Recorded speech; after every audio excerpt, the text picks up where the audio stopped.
हाँ, नहीं ढूंढ के दूंगा मैं, कुछ अगले अगले वीकेंड तक कुछ ना कुछ आपके लिए उसमें ढूंढ दूंगा। हाँ, तो कम से कम इंडस्ट्री तो सेलेक्ट हो जाएगा ना, किस इंडस्ट्री में है अपना अपने हिसाब से प्ले करेगा आदमी क्या।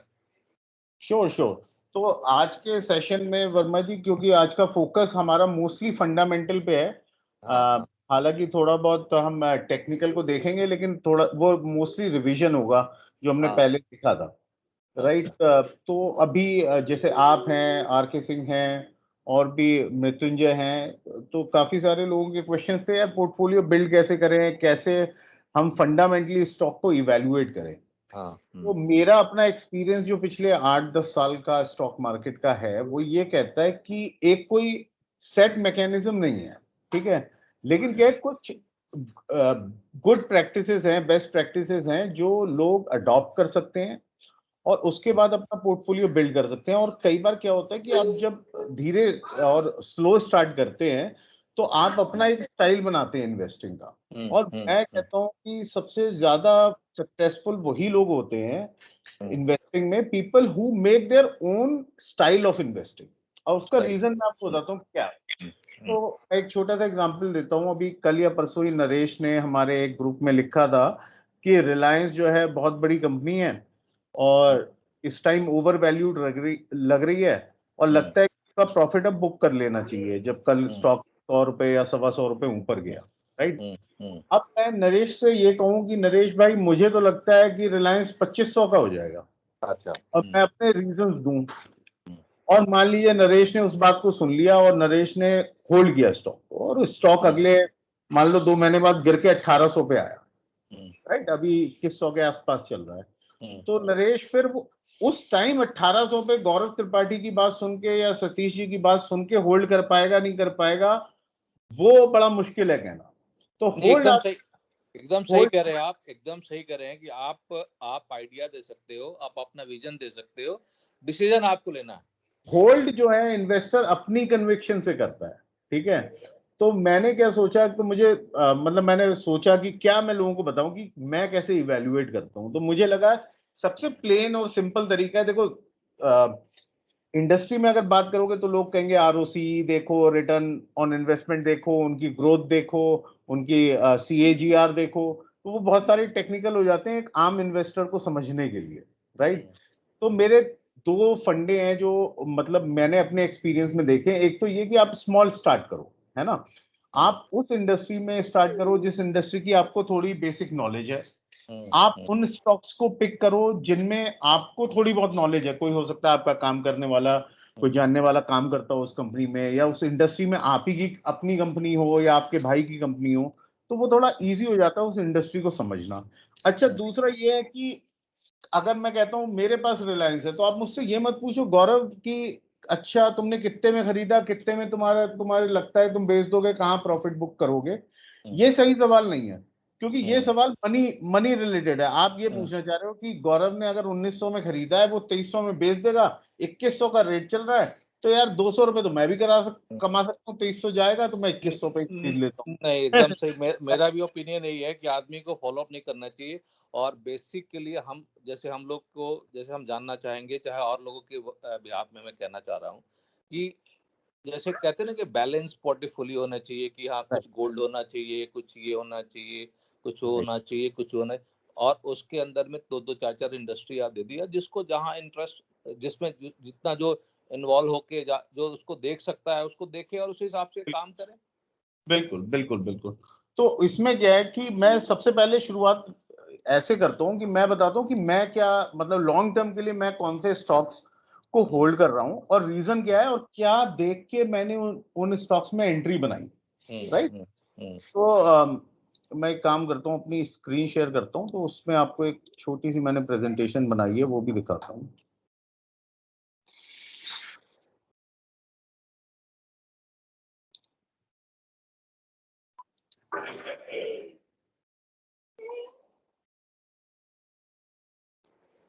मेरी स्क्रीन दिख रही है आप लोगों को? हाँ। जी गौरव जी।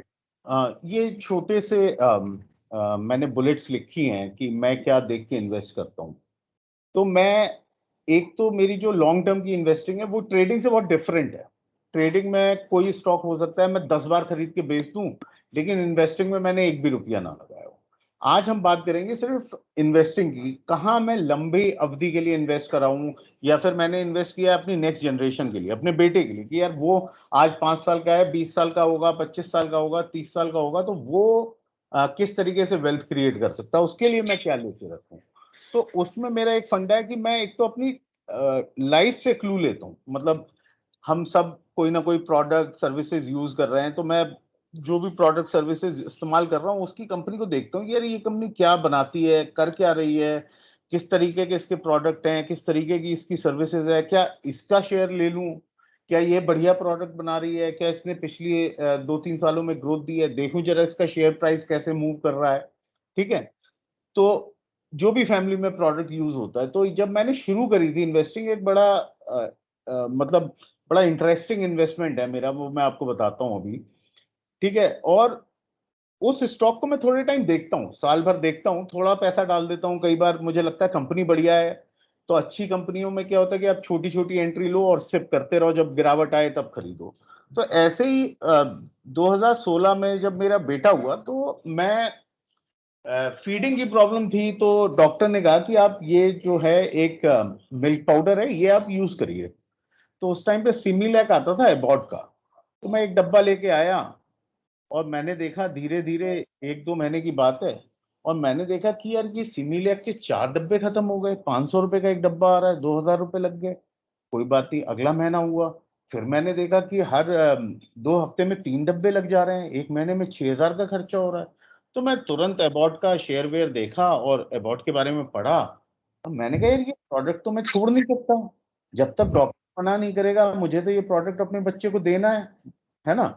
तो मैंने कहा ये तो बड़ा टिपिकल केस होगा, और ऐसा खाली अकेला मैं पेरेंट तो नहीं होऊंगा जो ये फूड प्रोडक्ट दे रहा हूँ, ये मिल्क प्रोडक्ट दे रहा हूँ अपने बच्चे को। तो मैंने भाई थोड़ी बहुत पढ़ाई लिखाई करी, तो मालूम पड़ा और भी है, नैन प्रो करके नेस्ले का भी प्रोडक्ट है।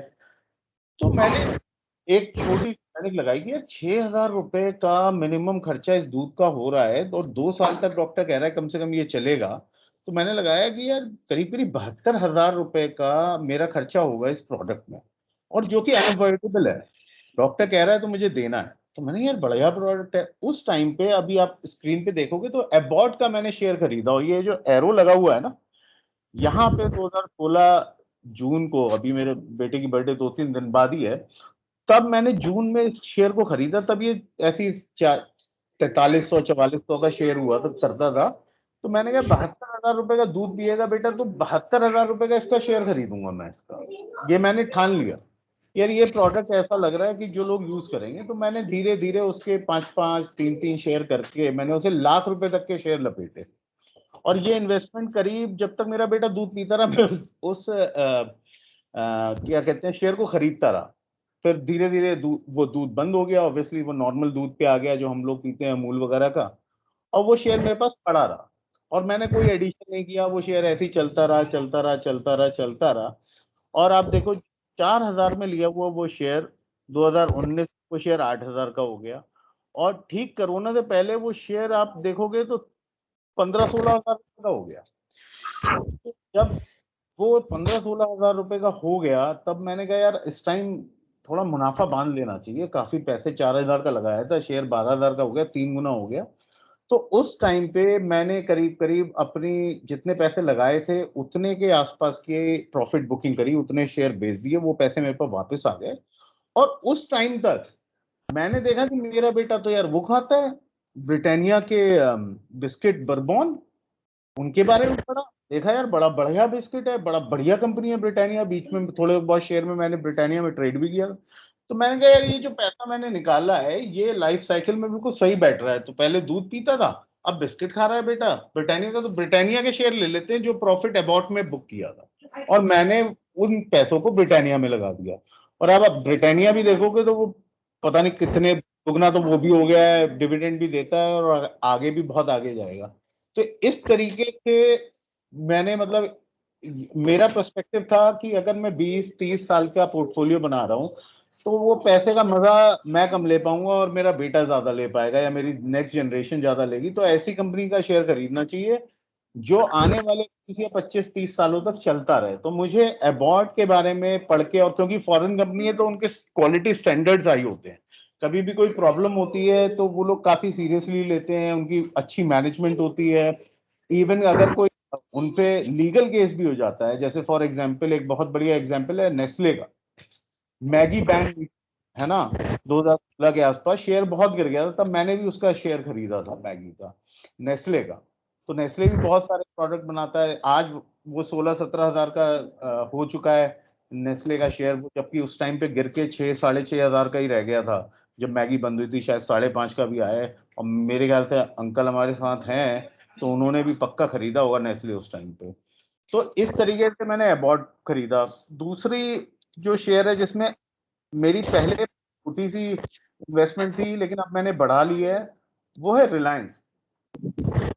रिलायंस की ये मैंने स्लाइड शेयर करी। तो रिलायंस मैंने पहली बार जब एंट्री ली थी 2017 में, कहीं ली होगी इधर, मेरे ख्याल से 875 या 880 रुपए का मैंने वो शेयर खरीदा था।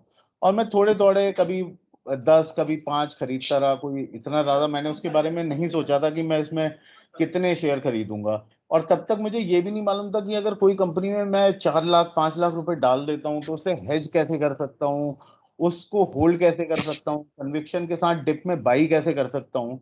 तो वो सब सीखने में मुझे 1920 2019 और 2020 में मैंने सीखा कि अगर आपके पास एफएनओ के स्टॉक्स हैं, यानी कि फ्यूचर और ऑप्शंस या वायदा कारोबार में जो स्टॉक्स ट्रेड होते हैं, उसमें आपकी बड़ी पोजीशन है तो आप उसे हेज भी कर सकते हो ऑप्शंस को सेल करके। तो जब ये रिलायंस देखें, यहाँ पे जो थर्ड एरो है यहाँ पे मैंने लिखा है एडेड। तो ये जब शेयर उठने के बाद थोड़ा सा गिरा और इसमें खबरें आने लगी फेसबुक की, और आपको याद होगा काफी सारे लोग जो सोसाइटी में हमारी, उन्होंने देखा होगा कि रिलायंस जियो हमारी सोसाइटी में लगा था। ठीक है, जब रिलायंस जियो की मैंने क्वालिटी देखी कि यार ये 300 एमबीपीएस की स्पीड का इंटरनेट दे रहे हैं, और इनका मालिक जो है मुकेश अंबानी कह रहा है data is the new oil, और ये डेटा के बारे में बहुत बड़ी बड़ी बात कर रहे हैं। तो फिर मुझे लगा यार ये कंपनी कुछ करेगी। अब यहाँ पे देख रहा हूँ कि रिलायंस का ग्रोथ रेट कितना है, सीएजीआर कितनी है, आरओसी क्या चल रही है उनकी, बाकी सब चीजें क्या, मैं देख रहा हूँ कि बड़ी बड़ी कंपनियां इस कंपनी में इन्वेस्ट कर रही हैं।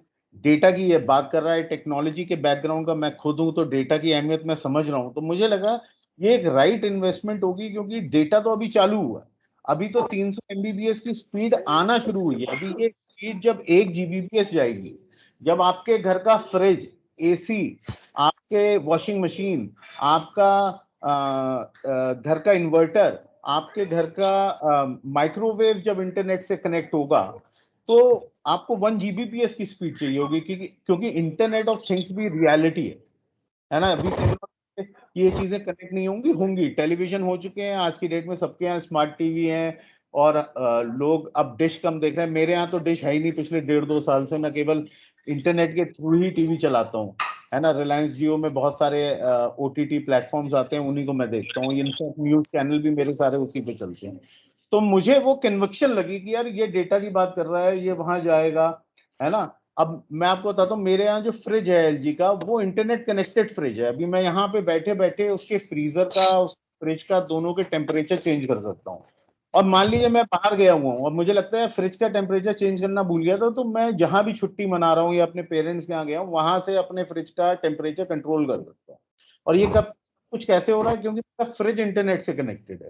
तो ये चीजों का अडॉप्शन बढ़ना ही है, इंटरनेट से चीजें जुड़नी है। पहले क्या था, मोबाइल जुड़ रहे थे, कंप्यूटर जुड़ रहा था, टीवी जुड़ रहा था, अब हम जो चीजें यूज करते हैं वो जुड़ेंगे।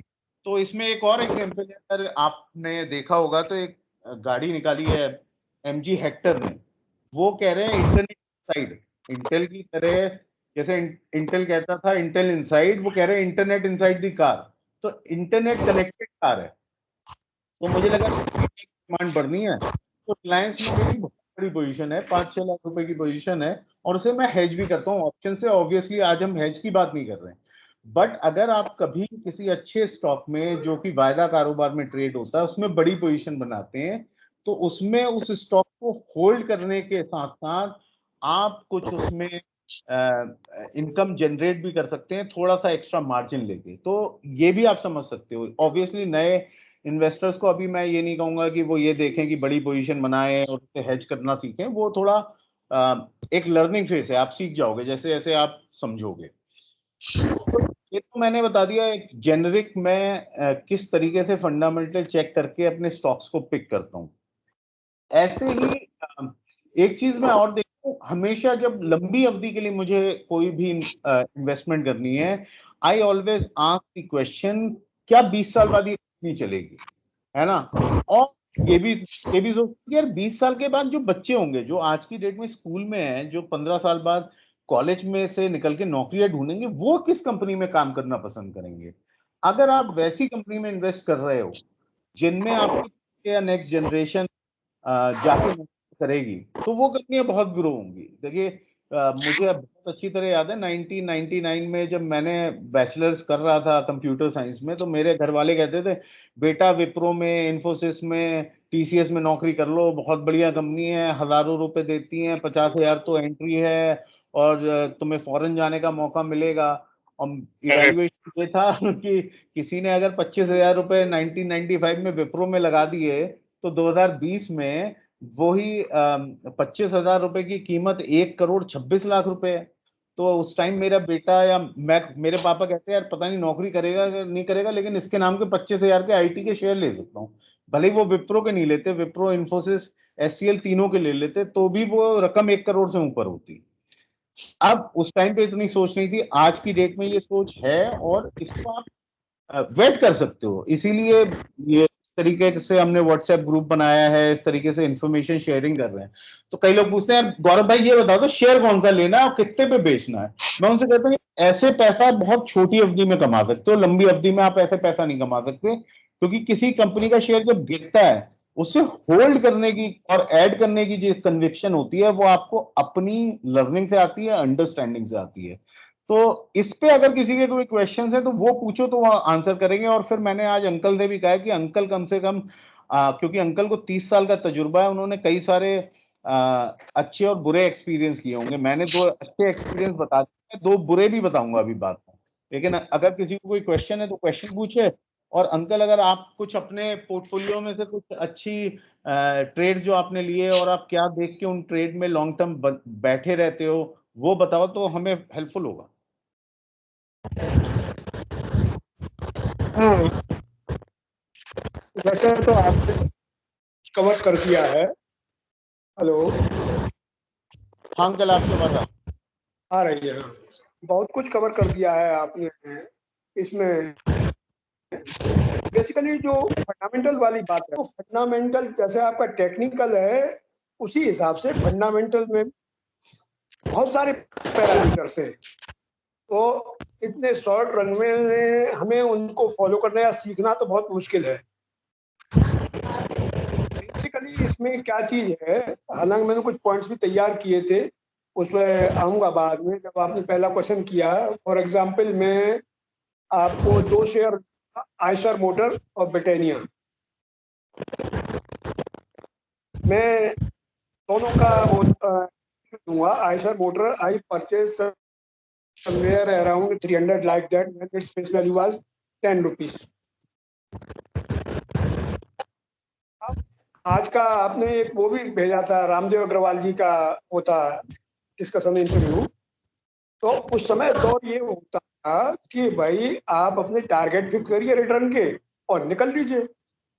अब 300 रुपए के शेयर का आप 600, 900, 1000, 1200, you will certainly get 4 times return and will get out. No one had expected. बीच में एक सवाल भी आया कि साहब ये आपने अब तक रोक रखा है, तो नहीं अब तक नहीं रोक रखा है, तो जाने कितनी बार निकले गए हैं। तो मतलब उतना किसी को नहीं पता था कि 300 रुपए का शेयर 35,000 हो जाएगा।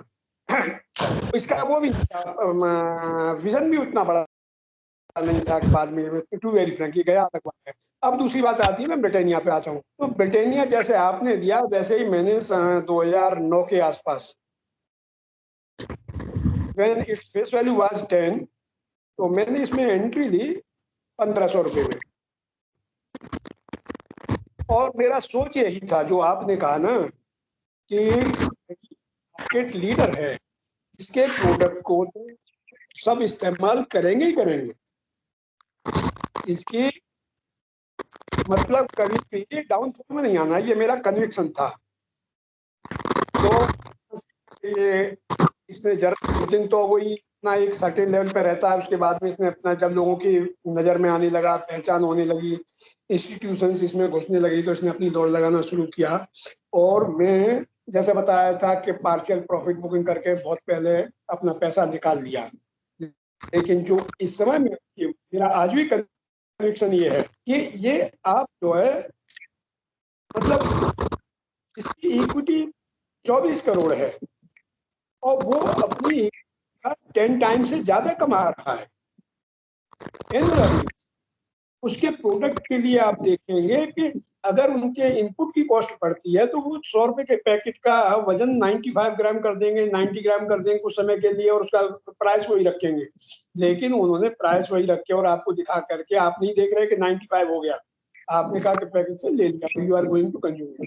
तो सच टाइप ऑफ कंपनी जैसे आपका हिंदुस्तान यूनिलीवर है, ब्रिटानिया है, आपका प्रॉक्टर एंड गैम्बल है, आपने एक किया था अपना उसका जो मिल्क पाउडर लेते थे, तो जो दवाइयों एबॉट, वो उसमें फार्मा में है। तो ये सारी कंपनी उनके प्रोडक्ट कभी वो नहीं होनी, तो ऐसे उसमें लॉन्ग टर्म इन्वेस्टमेंट करने में और होल्ड करने में बहुत फायदा है। अभी करना है, रामदेव जी ने कहा 100 का 30 पे भी आया, जाने कितनी साइकिल हमने नहीं बेचा, फिर उसके बाद में अप्स एंड डाउन आते गए, नाउ इट इज मतलब बियॉन्ड कैलकुलेशन के कितना हम लोग कमा चुके हैं। तो बेसिक चीज ये है कि once you know the industry and the company, तो उसमें इन्वेस्ट करके आप जो राइट। मैंने ब्रिटानिया का अंकल चार्ट भी खोल के रखा है स्क्रीन पे। हाँ, तो देख रहे हैं 2000 के आसपास से डेटा मिल रहा है, तो 2000 में 96 रुपए का शेयर दिखा के, हाँ, और 2014 में 400 रुपए का शेयर था, और 2015 में 1600 रुपए का शेयर में हो गया। देखेंगे तो 9 में आप देखेंगे 150 के आसपास होगा, 9-10 के बीच में। हाँ गौरव जी, जी जी गौरव जी, आवाज बहुत क्वालिटी, साउंड क्वालिटी बहुत आ रही है, डिस्टर्बेंस बहुत है, थोड़ा इम्प्रूव करें।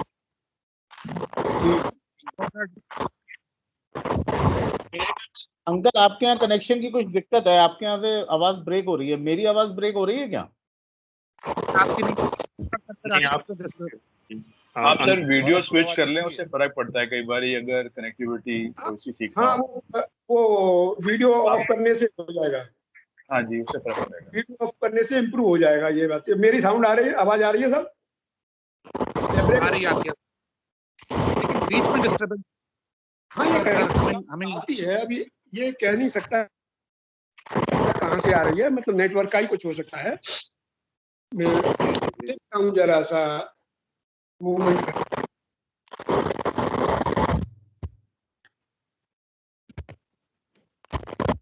तो मैं अंकल आपकी ब्रिटानिया वाली बात को आगे बढ़ा देता हूँ, जो आप कहना चाह रहे हो। अब फिर आप बता देना अगर पॉइंट आप कवर हुए कि नहीं हुए। तो अंकल बेसिकली ये कह रहे हैं कि क्योंकि ये एफएमसीजी ब्रिटानिया, आप अपना अगर म्यूट करें तो देखते हैं हम, अगर आप म्यूट करें खुद तो। हाँ, मैंने म्यूट कर दिया अंकल को। तो ब्रिटानिया बेसिकली एक एफएमसीजी कंपनी है, मूवेबल कंज्यूमर गुड्स, जानते हैं, बिस्किट्स बनाती है, और ये कंपनी ब्रेड बनाती है, बहुत सारे ऐसी चीज बनाती है जो डेली में काम आती है। अब रीजन क्या है कि इस स्टॉक में मैं भी इन्वेस्टेड हूँ, अंकल ने भी इन्वेस्ट किया, कि एफएमसीजी जो है वो इंडिया ग्रोथ स्टोरी को बहुत अच्छी कैप्चर करता है। कैसे कि इंडिया इतनी हाईली पॉपुलेटेड कंट्री है ना, और पॉपुलेशन बढ़ती जा रही है। अच्छा, उसके बाद हम वर्ल्ड की सबसे यंग कंट्रीज में से एक हैं, तो हमारी एवरेज जो इकोनॉमी में एज है वो 35 के अराउंड है।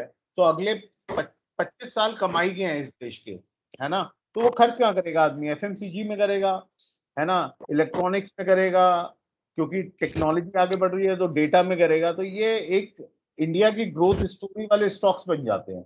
अब इसमें बाई क्या करें, बहुत सारी कंपनी है, टेनिया है, किसी ने हिंदुस्तान यूनिलीवर लिया है, किसी ने आईटीसी पे इन्वेस्ट किया है, किसी ने मैरिको में किया है, वो बहुत सारे ऑयल बनाता है, पैराशूट, आप इतने टाइम से देख रहे होंगे, बचपन से गोले का तेल बनाती है वो कंपनी, उनके पास मेरे ख्याल से अब सफोला जैसा ब्रांड भी उन्हीं के पास है।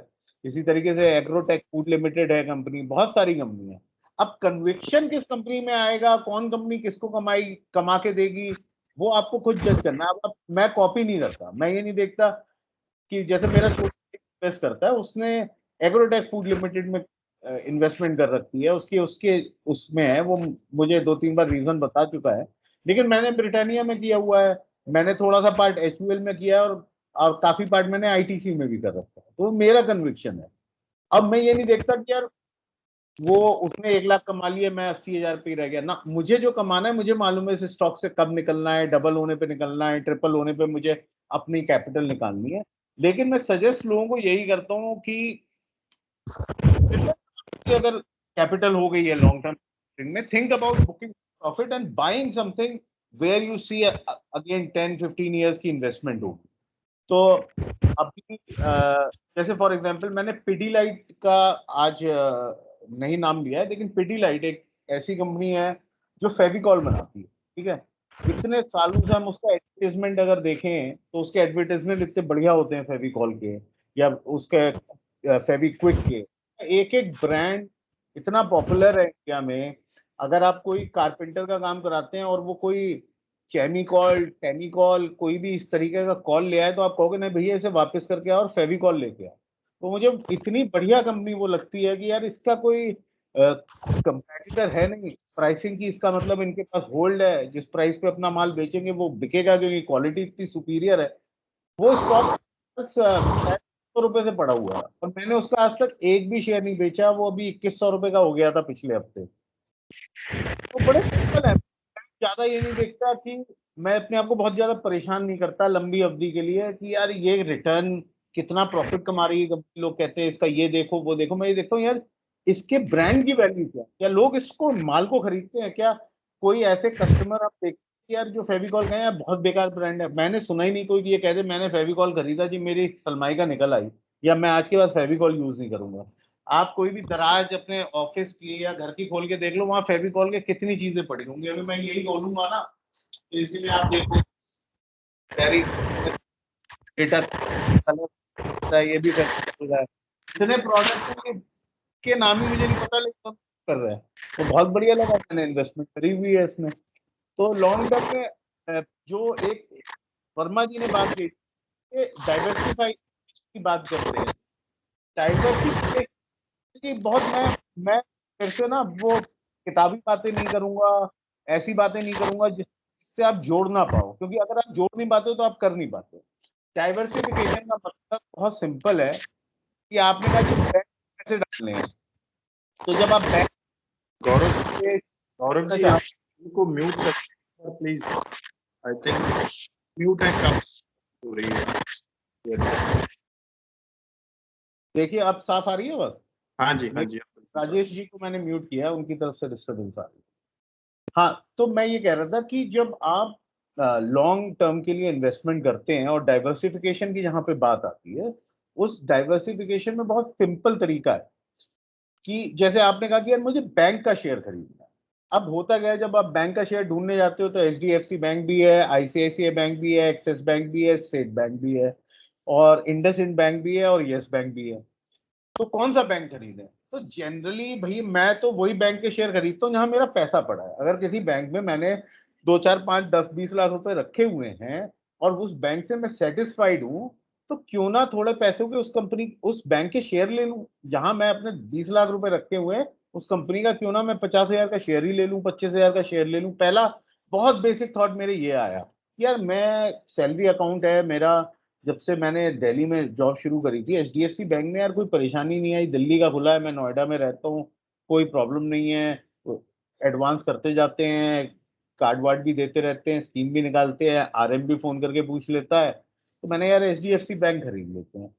उसके बाद मैंने एक चीज बहुत गौर से देखी, मैंने ये स्टेट बैंक का बड़ा सस्ता शेयर है यार, 200-250 रुपए का हुआ करता था उस टाइम पे। मैंने कहा लेकिन स्टेट बैंक तो इतना बड़ा बैंक बताते हैं, इंडिया का सबसे बड़ा बैंक है, सबसे पुराना बैंक है, गवर्नमेंट का भी हाथ है। तो मैंने सोचा कि यार स्टेट बैंक बंद बंद होगा तो क्या होगा। तो मेरे दिमाग में ये थॉट आया कि यार स्टेट बैंक बंद है तो इंडिया बंद है, फिर तो सैलरी आ रही है नहीं आ रही है पता नहीं, फिर तो मतलब इतना भयंकर रिसेशन हो चुका है कि हमारे पैसे भी शायद फंस गए हैं जिस भी बैंक में थे। स्टेट बैंक डूब गया तो HDFC का बचने की भी चांसेस मुझे कम ही लगे।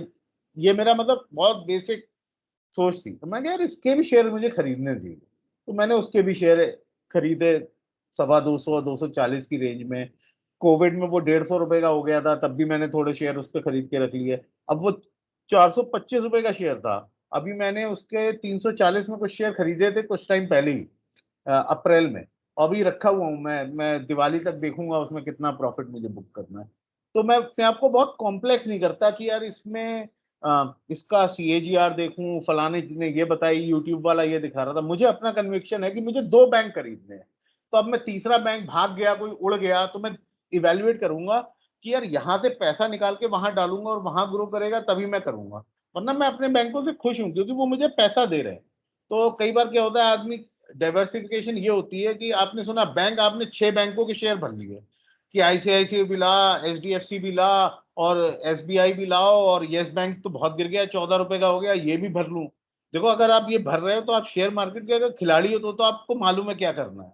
लेकिन आपको कुछ भी नॉलेज नहीं है और आपने मालूम पड़ा आपके पास 5 लाख रुपए लगाने को, तो 2 लाख रुपए 5 बैंकों में लगा दिए। तो ये सही डाइवर्सिफिकेशन मेरे हिसाब से नहीं है। आपको पहले ये देखना है कि यार 5 लाख में से 1 लाख रुपए बैंक में लगाने हैं, तो 2 या 3 बैंक से ज्यादा क्यों लगाऊं। ठीक है, कोशिश करो कि एक बैंक के शेयर ज्यादा ले लो, बड़े तो कम से कम प्रॉफिट तो काट पाओ। अब मालूम पड़ा 10,000 का कोई बैंक ले लिया, वो 20,000 का हुआ, ना बेचा जा रहा है ना और खरीदा जा रहा है कि डबल हो गया। भाई 50,000 के लिए 1 लाख का हो गया, कम से कम आधे शेयर बेच के 50,000 की कैपिटल वापस आ गई। तो देखा यार फार्मा इंडस्ट्री में मेरी कोई ज्यादा बड़ी इन्वेस्टमेंट नहीं है, इस प्रॉफिट का आधा मैं फार्मा की कंपनियां खरीदूं। तो इस तरीके से मैं डिसीजन लेता हूं। अब मैं थोड़ा सा इसे चेंज करूंगा टॉपिक को, और मैं आऊंगा कि कहाँ पे मुझे परेशानी होती है, कौन से शेयर मैं नहीं खरीद पाता हूँ, और साथ में मैं कुछ एग्जांपल दूंगा जहां मेरी गलतियां हों। तो सबसे पहले फार्मा इंडस्ट्री ऐसी है जिसकी मुझे कोई नॉलेज नहीं। अच्छा, फार्मा के 1-2 बार मैंने शेयर खरीदे तो इंफॉर्मेशन आ जाती है कि US के FDA ने इनकी फलाना दवाई को अप्रूव नहीं किया है, या इनके यहाँ ऑडिट होगा, US की एक टीम आएगी और इनके कैलकाटा की मैन्युफैक्चरिंग प्लांट का ऑडिट करेगी, उसके बाद ही बताएगी कि ये मेडिसिन कहाँ जाएगी। तो मैंने देखा शेयर गिर गया, अब मैं कन्विक्शन से होल्ड ही नहीं कर पा रहा हूँ। तो मैंने कहा यार फार्मा मेरे समझ में नहीं आता कौन सी दवाई अच्छी है, कौन सी ज्यादा बिकती है। डॉक्टर मैं हूं नहीं, डॉक्टरों से मैं क्या पूछूं। मुझे तो लगता है कि मैंने अबॉट जो लिया है वो फार्मा ही है, क्योंकि दवाई भी बनाता है और बच्चों का मिल्क भी बनाता है, तो ठीक है मैं उसमें सस्टेन कर लूंगा। फिर कुछ टाइम बाद मैंने एक कंपनी और देखी, PGHL, Procter Gamble health care, Merck pharma के नाम से होती थी पहले। तो मुझे मर्क फॉरेन कंपनी थी, तो फार्मा में मुझे लगा यार फॉरेन कंपनीज में ये इश्यूज कम होते हैं कि फलाना ऑडिट हो गया, फलाना प्रॉब्लम हो गई, उनकी फलाना दवाई को उन्होंने अप्रूवल नहीं दिया, और जैसे ही डिसअप्रूवल हुआ वो धड़ से गिर गए। तो मैंने कहा यार फॉरेन की कंपनी ये लेते हैं और इसकी जो दवाइयां हैं वो ज्यादातर वेल्थ की, वो सॉरी हेल्थ और वेलनेस की दवाइयां देती है, मतलब वो ऐसी चीज देती है जिससे कोई बीमारी ठीक नहीं हो रही है लेकिन आपके विटामिन सही हैं, आपका जिंक ठीक है। तो ऐसी कंपनी मैंने लगा यार ये इसमें दिक्कत नहीं होगी, इनकी दवाई को अप्रूवल मिल जाते होंगे क्योंकि ये एक तरीके से सप्लीमेंट दे रहे हैं। तो वो मर्क फार्मा मैंने 2,000 या 2,200 के रेट पे वो शेयर खरीदा था, अभी वो 7,500 का था पीछे। उसे मैं ट्रेड भी करता रहता हूँ, अभी वो नीचे गिर के आया है, 5600 रुपए पे आया है PGHL का शेयर। उसके मैंने 25-30 शेयर ले लिए हैं 1.5 लाख रुपए के, वो अभी 7.5 जाएगा तो मैं आधे शेयर बेच दूंगा, थोड़े रख लूंगा। मैंने चार्ट वगैरह भी उसके शेयर किए थे। तो उसमें मेरी दोनों है, एक लॉन्ग पोजीशन है, बहुत पहले मैंने खरीद लिया था, वो बेटे के लिए रखे हुए, और कुछ मैं उसे ट्रेड करता रहता हूँ। क्यों करता हूँ? क्योंकि उसमें रेगुलेटरी जो इश्यूज होते हैं वो कम होते हैं, क्योंकि वो इस तरीके का प्रोडक्ट बना रही है जो डायरेक्ट आपको बीमारी से ठीक नहीं कर रही है, हेल्थ के लिए। तो वो मुझे समझ में नहीं आता, तो मैं उसमें ज्यादा पोजीशन बना नहीं पाता। कोई मुझसे पूछता है तो फार्मा वालों में मैं यही कहता हूँ भाई खुद ही देख लो, मुझे ज्यादा नॉलेज नहीं है। वैसे बढ़ तो सिप्ला भी रहा है, सन फार्मा भी रहा है, और क्या कहते हैं, और भी कंपनियां बढ़ रही हैं, जैसे फाइजर है, डॉक्टर रेड्डीज है, बहुत सारी कंपनियां उसमें वो बढ़ती हैं गिर जाती हैं। अभी सारे फार्मा शेयर इस टाइम बहुत ऊपर हैं, क्योंकि कोविड की वजह से ये मान के चला जा रहा है कि आदमी को आटे के साथ दवाई भी चाहिए, तो दवाई की कंपनियां सारी ऊपर है। थोड़ी ठंडी हो जाए तब आप खरीद सकते हो। लेकिन अगेन, मेरा अपना कन्विक्शन नहीं होगा तो मैं उसे होल्ड नहीं कर पाऊंगा, इसीलिए लंबी अवधि में वही शेयर आते हैं जो आपके भेजे में घुस जाए। अच्छा, ऐसे ही मैं आपको एग्जांपल देता हूँ कि बैड डिसीजंस का। तो बैड डिसीजन क्या होते हैं कि मुझे किसी ने बताया था कि केमिकल इंडस्ट्री बहुत ऊपर जाएगी। तब मैं नया था, 2016 की या 17 की बात होगी, और शायद मैंने पहले भी इस बात का जिक्र किया होगा किसी प्राइस मॉडल को दिखा के। दीपक नाइट्रेट एक कंपनी थी, इसका शेयर मैंने खरीदा था। तो ये मेरे पास 200 रुपए या कुछ पे था, और फिर किसी ने बताया कि यार इस ये केमिकल में ना दिक्कत आ रही है, इनको ना ये अप्रूवल नहीं मिल रहा है, वो अप्रूवल नहीं मिल रहा है। और मैंने ले रखे 200 पे शेयर। शेयर हुआ 400 का, मैंने बेच दिया। मैंने कहा डबल हो गया यार, लोग बता रहे हैं इंडस्ट्री की बड़ी बुरी हालत है, ऐसा हो रहा है वैसा हो रहा है। तो क्योंकि मेरा अपना कन्विक्शन नहीं था, मैं उसको होल्ड नहीं कर पाया। हालांकि मैंने प्रॉफिट में कमाया, लेकिन वो आज की डेट में शेयर ने, अभी देखो 2000 रुपए का शेयर हो गया। वो मेरे पास 200 रुपए में था, मतलब 10x हो चुकी थी। और मैं 400 पे सारे शेयर बेच के, और मेरे पास अच्छे खासे शेयर थे उसके, उस टाइम पे 800 900 1000 शेयर भी रहे थे एक टाइम पे मेरे पास। मैंने सारे बेच दिए, एक भी शेयर नहीं है आज मेरे पास। तो क्योंकि मैं कन्विंस नहीं था उस इंडस्ट्री से, किसी की सुना कही में मैंने शेयर लिया। तो मैं प्रॉफिट भले ही मैंने बुक किया हो, लेकिन मैंने इवेंचुअली, क्योंकि मुझे नॉलेज नहीं थी, किसी दूसरे के कहने पे वो ट्रेड ले रखा था, तो मुझे लगा भाई जो मिल रहा है वो ले लो, और मैं बहुत बड़ी अपॉर्चुनिटी उसमें खो दी। इसी तरीके से एक और मेरी इन्वेस्टमेंट है, उसमें मुझे नुकसान तो नहीं हो रहा है, लेकिन हाँ वैसे मैं ओवरऑल नुकसान में ही हूँ। उसमें एक कंपनी है इंडिया बुल हाउसिंग। ये शेयर में बहुत सारी न्यूज आई कि इसमें कुछ कोर्ट केसेस भी चल रहे थे, और ये बड़ा महंगा शेयर हुआ करता था एक टाइम पे। देखो 1400 रुपए का शेयर होता था, तो ये शेयर गिरा। तो ये कोविड से पहले भी गिर रहा था, कोविड में ये गिर के बहुत नीचे आ गया, 90 रुपए पे आया। तो 90 के बाद जब ये उठना चालू हुआ, 100 रुपए के आसपास शेयर पहुंचा, तो मैंने इस पे डिसीजन लिया कि यार मैं इसके 1000 शेयर खरीदूंगा, 1 लाख रुपए के आसपास, 1,10,000 रुपए की इन्वेस्टमेंट बनेगी। और देखते हैं 50,000 हो जाएंगे तो हम बेच देंगे। वो शेयर मैंने आज तक रखे हुए हैं। उसका रीजन ये है कि मैंने देखा कि मैंने अपने बेटे के लिए किसी टाइम पे 300 रुपए में ये शेयर लिए थे, 10-15 शेयर किसी अकाउंट में लिए थे, और मैं भूल गया। जब मैंने दोबारा लिए तब मेरी वाइफ ने मुझे याद दिलाया कि यार वहां भी पड़े हैं कुछ इंडिया बुल्स तुम्हारे पास। तो मैंने देखा, तो मैंने उसे बैक स्टडी किया, तो मैंने देखा यार 55 रुपए का तो ये 300 रुपए वाला शेयर मुझे डिविडेंड दे चुका है। तो मैंने इसकी डिविडेंड की हिस्ट्री निकाली, तो मैंने देखा यार तो डिविडेंड 30-35 रुपए का देता है अच्छे सालों में। तो मैंने कहा, यार 1000 शेयर मैंने तो धोखे में ले लिए, इन्हें रखता हूँ। तो अभी उसने 9 रुपए का डिविडेंड दिया है, शायद आजकल में आ भी जाएगा, अगले हफ्ते वो शायद आ भी जाएगा। तो मैं उसे अब रखा हुआ हूँ। तो मैंने धोखे में लिया, कुछ और सोच के लिया, आज की शेयर देख में 220 का हो गया, मेरी पैसे डबल हो चुके हैं। और मैं थोड़ा लालच में फंसा हुआ हूँ कि आधा बुक करूँ कि नहीं करूँ, डिविडेंड भी दे रही है। और मुझे लगता है कि शेयर यहाँ से भी 400-500 रुपये हो जाएगा जब एक बार इंफ्रास्ट्रक्चर मार्केट ऊपर जाएगा। हाँ अंकल, आप कुछ कह रहे हो इंडिया बुल्स में, आई एम श्योर कि हाँ आपकी भी हाँ हाँ हाँ, मैं ये कहना चाहूंगा कि एक टाइम की बहुत हाई फ्लाई कंपनी थी India bull housing, India bull ये हाउसिंग फाइनेंस, ये सब जो है एक्चुअल में इसमें डिविडेंड बहुत अच्छा आता है, सब कुछ है, लेकिन इस कॉर्पोरेट हाउस के साथ में गवर्नेंस इश्यूज है एक्चुअल में। अदरवाइज 1400 का शेयर 90 पे नहीं आता कभी भी, हैड इट बीन एबल। तो बेसिकली चीज क्या है? अच्छा, दूसरा, ऑपरेटर्स बहुत जल्दी घुसते हैं जो इसको पीटते हैं। तो ये इन्वेस्टमेंट मतलब आपका वो तो सही है कि आपने अपने टेक्निकल और उस पर ले करके उसको आपने अपना कमा लिया, निकल लिया। इन्वेस्टमेंट ग्रेड का मेरे हिसाब से नहीं है, दिस इज माय ओपिनियन। तो ये इंडिया बुल हाउसिंग विशेष करके, इसीलिए अंकल मैं उसे बैड एग्जाम्पल में बता रहा हूँ कि वो कंपनी में बहुत सारे इशू चल रहे हैं। मैं केवल इसलिए चला गया कि कई बार ऐसा होता है कंपनी खराब होती है लेकिन भाव बहुत बढ़िया होता है। तो मैं उस भाव में गया हूँ, और मैंने 100 रुपए पे ले लिए, 150 रुपए का मेरा टारगेट था, वो कब का आ चुका है। वो उसके बाद एक बार फिर आया 160 पे, मैंने ना तब प्रॉफिट बुक किया ना लॉस बुक किया, और मैं होल्ड करा हुआ हूँ, 220 पे पहुंच गया है। और मैं 7-8 साल के एक्सपीरियंस वाला बंदा, मैं आपको बता रहा हूँ कि मैं उससे लालच से नहीं निकल पा रहा हूँ कि ये 300-400 रुपए का होगा। अब मुझे कई बार ये लगता है, कई बार मुझे ये लगता है हो सकता है कि ओवर कॉन्फिडेंस में मैं इसमें लॉस लूंगा किसी दिन, लेकिन फिर भी मैं रखा हुआ हूँ क्योंकि मेरे लिए शायद 1 लाख रुपए इतनी बड़ी रकम नहीं है इस टाइम पे। अगर मैं अपने पोर्टफोलियो के साइज को देखूं तो मैं उस रिस्क को क्या कहते हैं आगे लेके जा रहा हूँ कि यार 2022 कटने दो, ये कोविड का पीरियड कटने दो, थोड़ा सा इंफ्रास्ट्रक्चर में बूम आने दो, थोड़ा सा वहां पे मकानों की सेलिंग सही होने दो, तो शायद इसमें ठीक ठाक प्रॉफिट काटने को मिलेगा और कुछ शेयर लंबी अवधि में रख के ले जाऊंगा। देखिए, जो डिविडेंड आपको दे रहा है, he is sure about its earnings, to very frank, तो शेयर तो चलेगा, लेकिन लॉन्ग रन में क्योंकि ऐसे प्रमोटर्स के साथ में दिक्कत यही आ जाती है कि कब वो अपना डाइवर्सिफिकेशन या प्लान लेकर के आ जाए, जो मार्केट को पसंद ना आए तो वहां से ये रिवर्स होता है। Otherwise good dividend paying company है, अच्छा है, लोग रिकमेंड भी आज की तारीख में कर रहे हैं। जिस इस लेवल से बहुत नीचे अब जाने वाला है नहीं, ये ऊपर की जर्नी करेगा।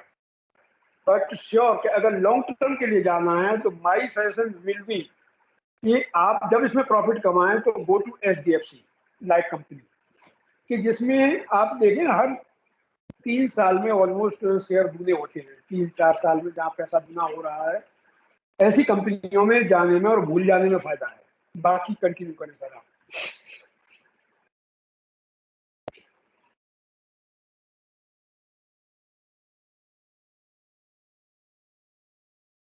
म्यूट हैं आप शायद। इसमें अंकल HDFC बैंक अगेन कोई मैं ये नहीं कह रहा हूँ मेरी रिकमेंडेशन है, हाँ मेरी अपनी खुद की पोजीशन है इस बैंक में, क्योंकि वो इंडिया का सबसे बड़ा बैंक है, सबसे बड़ा प्राइवेट बैंक है और उसकी जर्नी औसम रही है। मतलब जिन लोगों ने इसका मेरे ख्याल से IPO लिया होगा और HDFC का, वो आज अगर रख के बैठे होंगे तो उनके पास बहुत पैसा होगा। ये बैंक में मुझे डर कम लगता है क्योंकि इतना बड़ा बैंक है, इतनी सारी ब्रांचेस खोले जा रहा है, मैनेजमेंट बड़ी सुपर स्ट्रांग है और इसने अपना बिजनेस हर जगह, मतलब एक हाउसिंग फाइनेंस से बैंक में आना, बैंक से एक इंश्योरेंस कंपनी बनाना HDFC लाइफ, उसमें कितनी सारी इंश्योरेंस कंपनी को एक्वायर करना, तो ये मतलब हार्ड मतलब ट्रूथ है कि इंडिया की एक सक्सेसफुल फाइनेंशियल इंस्टीट्यूशंस में से एक है। तो कई बार मैं इस पे बैट ज्यादा लेता हूँ, भले ही कहीं और प्रॉफिट ज्यादा दिख रहा हो, लेकिन मुझे लगता है कि यार HDFC का शेयर अगर मेरे पास है तो मैं थोड़ा सुकून में हूँ क्योंकि इसकी मैनेजमेंट बढ़िया है और फंडामेंटली स्ट्रॉन्ग तभी मैं मानता हूँ जब मैनेजमेंट उसकी स्ट्रॉन्ग है, कि अगर उसमें कोई दिक्कत परेशानी आती है तो उसकी मैनेजमेंट कैसे रिएक्ट करती है। क्योंकि आपने येस बैंक में देखा, इशू आया, इंडिया बुल्स में इशू आया तो उनकी मैनेजमेंट थोड़ी वीक दिखाई दी वहां पे और शेयर बहुत गिर गया। यही चीज अगर HDFC बैंक के साथ होती है, पीछे हमने इन्फॉर्मेशन आई थी कुछ मीडिया में कि HDFC के नए कार्ड्स को मना कर दिया है, कुछ उनके सर्वर्स की दिक्कत थी, स्लो चल रहा था, ठीक है ना, तो उनमें उनमें क्या कहते हैं प्रॉब्लम हो रही। हाँ, यहाँ पर HDFC बैंक के बारे में आपको कुछ कहना चाहूंगा। देखिए, HDFC बैंक का आप चार्ट निकालेंगे, लॉन्ग टर्म चार्ट, तो you will find it is doubling itself with in 3 years, मोर इतना सेकुलर ग्रोथ। हाँ मेरे ख्याल हाँ, 2010 से कंपनियों का आता है। 2010 से इसका एग्जाम्पल ले लेते हैं जी, तो 2010 में शेयर ट्रेड कर रहा था HDFC बैंक का 162 में, 162 रुपए का, और 2015 में ये शेयर ट्रेड कर रहा था 500 रुपए का, यानी कि करीब करीब आप समझो 4x हो गया, ठीक है। और 2015 से 2020 आते आते, कोविड से पहले ये शेयर था 1200 रुपए का और अब ये शेयर है 1600 रुपए का, तो वो आप 500 से 1500 हो गया। तो ये बात सही है, मेरे पास भी इसके शेयर बहुत पुराने पड़े हैं और स्प्लिट होके वो शेयर भी बढ़ गए हैं। मैंने बहुत 50 या 100 शेयर, 50 और 25 शेयर दो अलग अलग जगह रखे हुए थे, वो दोनों डबल हो गए, 100 और 25 का 50 हो चुका है। वो स्प्लिट जब 2000 मेरे ख्याल से 18 या 19 में हुआ था अंकल, है ना। जी, ये 2001 में किया था इन्होंने। ये भी गिरता है ना, ये कोविड में जब गिरा था ना, मेरा ये सबसे फेवरेट स्टॉक था, ये शायद मैंने पहले दिन से ही इसमें एंट्री बना ली थी, तो मेरी एंट्री थोड़ी महंगी हो गई थी, लेकिन मुझे कभी डर नहीं लगा कि यार मैंने 800 रुपए पे ले लिया और ये 600 का आ गया। मुझे लगा यार बस पैसे कहीं से काम हो तो मैं 100-200 और खरीद लूं। उस समय मैंने 800 में एंट्री ले ली थी इसमें, जो कोविड में गिरा था।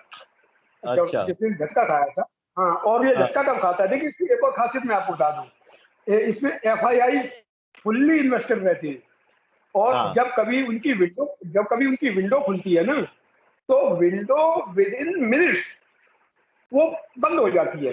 जैसे ही हाँ खुली और लोगों ने फटाफट फटाफट मारा और भरा माल, उसके बाद विंडो खत्म, शेयर ने गोता लगाया, उसके बाद फिर ऊपर को चल दिया। तो ये शेयर तो ऐसा है कि किसी को अगर लगाना है, मैं तो ये कहूंगा आंख बंद करके लगा दे, एसआईपी कर दे, कुछ भी कर दे। इंडिया हम्म, के जितने टॉप म्यूचुअल फंड्स हैं, each and every large cap blue chip mutual funds is having HDFC Bank as its investment, and that too at number one. अब इस शेयर के बारे में आप कहेंगे कि भाई नंबर एक पे सारे म्यूचुअल फंड्स में है, तो सारी होल्डिंग उनके पास है, तो ऐसे शेयर को जब मौका लगे you just add on and forget. ये उस तरह का शेयर है। जब ये आया था और जब जर्नी शुरू की थी, someone said this is the bank of the future, और रियली वो बात सही साबित हो रही है। तो ये उस ग्रेड का है कि बी श्योर, इसमें गिरने पे बेचना नहीं है, बल्कि एड ऑन करना है। ये बिल्कुल बिल्कुल गौरव जी, बिल्कुल। अगर हम इसी का एग्जांपल लें एचडीएफसी का, थोड़ा सा आप एक्सप्लेन करेंगे। और एंट्री के अंदर मतलब मान लीजिए अब तुम्हें पता है कि सर्टेन है, जैसे अभी सर ने बताया कि इसमें काफी पोटेंशियल है, तो अगर किसी व्यक्ति को और ऐड ऑन करनी है, तो वो अगर हम चार्ट को देख रहे हैं, तो हमें किस किस क्या एनालिसिस करके एंट्री करनी चाहिए? जब एंट्री, हाँ ये थोड़ा हमारा रिकैप भी हो जाएगा। पहले जब हमने एंट्री की बात करी थी, तो अगर आप चार्ट को यूज करें तो एंट्री के आपको बढ़िया पॉइंट मिलते हैं। तो आप क्या करोगे, एंट्री पहले तो इसे वीकली चार्ट कर लो। और ये लॉन्ग टर्म एंट्री की बात बता रहा हूँ, ट्रेडिंग एंट्रीज की बात अभी मैं नहीं कर रहा हूँ। तो लॉन्ग टर्म एंट्री के लिए आप वीकली चार्ट लगाओ, और सबसे पहले आपको जहां पे आज पिछले 1-1.5 साल में कैंडल्स मिल रही हैं, वहां पे आप अपनी सपोर्ट लाइन बनाओ। तो आपने यहाँ देखा कि यार 17, ये दिवाली के बाद मार्केट री रेट हो जाता है। हर बार देखोगे आप, अक्टूबर से लेके जनवरी तक शेयर में काफी उछाल आ जाता है, मार्केट एक तरीके से री रेट हो जाता है, नए प्राइसेस टाइप के आ जाते हैं, और वो काफी अच्छे लेवल्स हो जाते हैं होल्ड करने के लिए शेयर को। उसके बाद शेयर ऊपर जाता है और नीचे गिरता है तो बड़ी तेजी से ऊपर आता है। तो यहाँ पे मैं एक लाइन ड्रॉ कर लूंगा जो कि करीब करीब मेरे हिसाब से 1370-75 के आसपास आ रही है। और एक लाइन मैं बनाऊंगा यार, ये कोविड में जब नीचे गिरा था स्टॉक 800 रुपए तक का, अब हमें ये एक तरीके से मान के चलना पड़ेगा कि कोविड एक सरप्राइजिंग फैक्टर था। कोविड के टाइम पे किसी को पिछले साल ये नहीं मालूम था क्या होगा क्या नहीं होगा, वर्क फ्रॉम होम कैसे होगा, कंपनियां सरवाइव कैसे करेंगी, इकोनॉमी सरवाइव कैसे करेगी। तो अब ये रेट आना तो बड़ा मुश्किल है जब तक उसी तरीके का कोई नई बीमारी या नया कोई वॉर या कोई नई सरप्राइजिंग सिचुएशन नहीं खड़ी होती। और एक रेट था एचडीएफसी का जो कि कोविड से पहले का था, जो यहाँ पे कैंडल्स आपको दिखाई देंगी 1200-1300 के आसपास। तो एक मैं यहाँ पे लाइन ले लूंगा, मान लो यहाँ पे, तो ये मेरे लिए एक अच्छा स्टॉप लॉस है। अगर मैं यहाँ कहीं एंट्री ले रहा हूँ और गिरने लगा और मैं उसे होल्ड नहीं करना चाहता हूँ, तो मैं इसके नीचे लॉस बुक करने के लिए रेडी रहूंगा। लेकिन अब एंट्री कहाँ लूँ? ये क्या 1340 आया था? हाँ, अभी 1-2 महीने पहले, 1-2 हफ्ते पहले 1380, 1385 ये शेयर छू के गया, और वो बहुत बढ़िया एंट्री थी। वहां मैंने भी दिवाली के लिए इस शेयर को बाई किया है। अब मैं एग्जिट कहाँ लूंगा? तो मैं देख रहा हूँ कुछ कैंडल्स यहाँ ऊपर की तरफ गई हैं 1620 की तरफ, तो मैं ये 1 2 3 4 कैंडल को टच कराते हुए एक लाइन लेता हूँ 1600 रुपए की। तो ये मेरा एक शॉर्ट टर्म टारगेट भी हो सकता है कि यार मैं इसे 1380 के आसपास लूँ और 1600 के आसपास बेच दूँ। लेकिन जैसे अंकल बता रहे हैं और जिस तरीके का ये स्टॉक है, जिस तरीके की कंपनी है, इसमें तो गिरता है तो खरीदारी बनती है। मतलब अभी हो सकता है थोड़ा सा महंगा है 1500 पे, लेकिन ये जैसे ही 1380 के नीचे आता है मुझे बहुत पसंद है। 1400 के नीचे ही मैं आपसे कहूंगा कि मैं अपनी इसमें एंट्री ले लेता हूँ। लेकिन अगर आप चार्ट से देखोगे तो वो एंट्री आपकी बनती 1400 के नीचे ही है, 1380 के आसपास, 1360-70 के आसपास। लेकिन अगर गौरव जी, मेरा क्वेश्चन ये था कि अगर हम कैंडल कंस्ट्रक्शन को देख रहे हैं, जैसे आपने पहले ही बताया था, अगर मान लीजिए कोई प्रीवियस लो है और उसमें फर्दर लोअर लो होता है, तो वो अगर हम ये अगर एक वीक का चार्ट देख रहे हैं, तो कौन सा ऐसा पॉइंट था जहां पे हमें एंट्री लेनी चाहिए थी? वो नहीं ली अलग बात है, लेकिन ले सकते थे, या अगर सिमिलर अगर ये ऐसा चार्ट आता है तो किस पॉइंट पे, अगर if people understand the construction of candles, so what is the right entry point? इसमें दो तरीके की एंट्री होती है। एक एंट्री होती है while the share is rising can you enter, people who have experience they will enter। वो मैं आपको बताता हूँ क्या, कि जब भी स्टॉक अपना प्रीवियस हाई तोड़ता है और वहां पे थोड़े टाइम सस्टेन करता है तो वो नया हाई बनाता है। तो मेरे लिए तो जब ये कोविड के बाद नीचे आया और इस लेवल पे आके जब ये कैंडल खत्म हुई तो मैंने 3-4 दिन वेट किया कि यार नीचे आ रहा है सपोर्ट लेने, मैंने देखा नहीं ये तो ऊपर ही जा रहा है, तो मैंने वही 1300 में इसे ऐड कर लिया क्योंकि मुझे मालूम था अब ये नया हाई बनाएगा। और आप देखो इसने जो हाई वहां से पकड़ा है, ये कब की बात है, 9 नवंबर की वीक हफ्ते की बात है, अभी तक उस लेवल पे शेयर दोबारा आया नहीं। ये अच्छे शेयर की खासियत होती है। दूसरा मैंने आपको एक चीज और बताई थी कि आप कोई भी ईएमए पे देख सकते हो। आप मान लो 21 दिन का मूविंग एवरेज लगाओ, ठीक है, वीकली कैंडल पे, और आप ये देखो क्या स्टॉक उस पे सपोर्ट ले रहा है। और आप एक और लगा लो, आप चाहे उसमें 55 डेज का लगा लो, मैं 21 और 55 यूज करता हूँ क्योंकि मुझे लगता है ये बहुत बढ़िया लेवल्स होते हैं। तो जब भी स्टॉक मेरे लेवल को पार कर, जैसे यहाँ, तो मैं यहाँ भी एंट्री करता हूँ क्योंकि यहाँ पे 21 और 55 दोनों को काट रहा है और वो भी वीक, मुझे लगता है यार ये पुराना वाला टारगेट तो अचीव कर ही लेगा और इसने कर लिया। फिर मैंने देखा कि यार अगला टारगेट ये है तो मैं कई बार ये भी ट्रेड कर सकता हूँ। और वो मैंने आपको बताया कि अपना प्रीवियस हाई को तोड़ता है तो मैं ट्राई करता हूँ कि मुझे लगता है वो नया हाई बनाता है। लेकिन ये सब ट्रेडिंग है। और आप अगर लंबी अवधि की बात कर रहे हो तो जैसे ही इस ब्लू लाइन के नीचे आता है मैं थोड़े थोड़े शेयर खरीदना चालू कर दूंगा। और ज्यादातर शेयर मैंने देखा है अच्छे शेयर इस येलो लाइन के आसपास से रिवर्ट लेना शुरू कर देते हैं। तो ये 21 और 55 का फंडा मेरा है। अगेन आप 2150 ले लो, आप 100 ले लो क्योंकि इसमें 100 भी आप लगा सकते हो। लेकिन कई बार क्या होता है कि आप जब स्टॉक के चार्ट पे जाते हो ना तो आपको 5500 लगा लेना चाहिए, तो आपको बेस्ट समझ में आ जाता है कि यार कौन सा बेटर है। अब आप देखो अगर 100 को मैं लेके चलूंगा ना तो शायद एंट्री बहुत लेट आएगी, हो सकता है ये 100 ऐसे करते करते 1500 के रेट पे ही पहुंच जाए, तो ये मुश्किल होगा। तो 55 21 का मुझे अच्छा लगता है। जैसे स्टॉक 25 के नीचे जाता है 25 मूविंग देके, तो मैंने कई बार देखा वो नीचे जाता है तो अब वही बात है कि एक सपोर्ट तोड़ रहा है तो कहीं सपोर्ट ले, कई बार वो सपोर्ट 50 का बन जाता है। अब उसमें आप 55 डेज का लगाइए और 55 और आपके कहीं सपोर्ट लेवल से नीचे आया, इस जगह पे आया तो देखिए बेहतरीन एंट्री है कि ब्लू को तोड़ा है और नीचे जा नहीं रहा है येलो की तरफ, और उससे पहले आपने एक कैंडल मार्क करके रखी हुई है, तो ये बहुत बढ़िया एंट्री है 1380 की। मतलब 1380 में तो मैं 1320 का या 1340 का स्टॉप लॉस लेके लॉन्ग जाऊंगा बहुत लंबे समय के लिए। और मुझे नहीं लगता दिवाली तक ये आपको दूसरा मौका देने का है जब तक कुछ अजीब सा मार्केट में नहीं होता। वो भरने वाला मौका होगा। एक्चुअल में ये एक सवाल था यहाँ पे गौरव जी, मैं पूछना चाहूंगा, ये ट्रेडिंग के हिसाब से कहना चाह रहे हैं या इन्वेस्टमेंट के हिसाब से जानना चाह रहे हैं? तो इस मामले में थोड़ा सा अगर आप 2 साल या उसका चार्ट इसका चार्ट ड्रॉप करिए विद वॉल्यूम्स, तो आपका 2 साल आइडिया, हाँ 2 साल का आपका आइडिया इन्वेस्टमेंट का है या ट्रेडिंग का है सर? सर अभी फिलहाल एंट्री का है, मतलब कि इन्वेस्टमेंट का है, और बेसिकली लॉजिक है लॉन्ग टर्म होल्डिंग का। हाँ, तो अब लेकिन मैं सर आपके इसमें ये लिए है, इसमें सिर्फ एक पॉइंट और है सर कि मान लीजिए अगर ये राइज करता है तो कौन कौन से एंट्री लेवल्स हैं जिसमें आप ऐड ऑन कर सकते हो, चाहे वो 5 करें या चाहे 10 करें, डिपेंडिंग जो इन्वेस्टमेंट। मैं आपको ये कह रहा हूँ, एड ऑन के लिए you always wait for correction rather than going upward. It will always give you some meaningful correction, तो करेक्शन पे ऐड करें आप। जो पहली बात तो ये है। वंस अब मैं आता हूँ इस पर, इसके मूविंग एवरेजेस पे, तो आप ये समझिए कि 1370, 80, 1340 आता है तो आप आंख बंद करके ले सकते हैं, कोई प्रॉब्लम नहीं है, once you think of investment. अब इसमें है क्या कि इसका इन्वेस्टमेंट का जब हमारा नजरिया होता है तो हम चाहे सिंपल मूविंग एवरेजेस लें या एक्सपोनेंशियल मूविंग एवरेजेस लें, तो उन हालातों में 50, 100 एंड 200 ये moving averages are very important.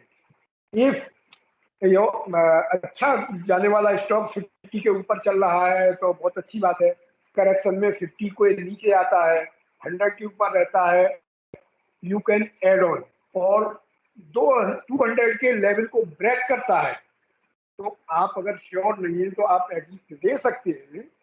Otherwise ये वो स्टॉक है कि इसमें आप 1600 पर एंट्री लीजिए, but never think of exiting. This is my conviction, मैं आपको बता रहा हूँ रिगार्डिंग एचडीएफसी बैंक। हाँ, 800 आ जाए, 1200 आ जाए, और जोड़ लीजिए, आपको लगा मैंने 1600 में लिया, 1400 आ गया, never think of profit booking, you add on. हाँ सर, वो निकाल दिया चार्ट आपने, तो आप हाँ देखें मैंने चार्ट निकाल लिया है और मैं ये देख रहा हूँ अंकल कि 2016 की फरवरी में इसने हाँ 100 डे मूविंग एवरेज पे एक बार सपोर्ट लिया था और हाँ उसके हाँ, बाद कोविड तक उस पे आने की जरूरत नहीं पड़ी और कोविड के बाद एक बार उठा तो दोबारा उस पे नहीं आया है। और ये मतलब एक बहुत बुलिश स्टॉक की खासियत होती है कि वो आपको जब मौका देखता है तो आदमी एक्चुअली क्या है कि वो वॉरेन बफेट की सेइंग है ना, बाय द फियर। उस टाइम इतना डर का माहौल होता है तो आदमी खरीद नहीं पाता, मतलब रिटेलर तो बड़ी मुश्किल से ही खरीद पाते हैं। मैं मतलब उस टाइम कई अपने कजन्स और अपने फ्रेंड्स को खरीदवाया तो उन्होंने भी डर डर के, अगर मैंने उनसे 20 कहा तो उन्होंने 5 या 6 खरीदे और वो 6 महीने बाद मुझसे कहे, यार सौरभ हम पागल थे, हमने खरीदा नहीं, हमें तेरी बात सुननी चाहिए थी। तो वो जो डर का माहौल होता है ना, उसमें जो बाई करता है वो बड़ा मुश्किल होता है, वो बड़ी मतलब वो रेयर है और थोड़े एक्सपीरियंस से आती है वो बाइंग।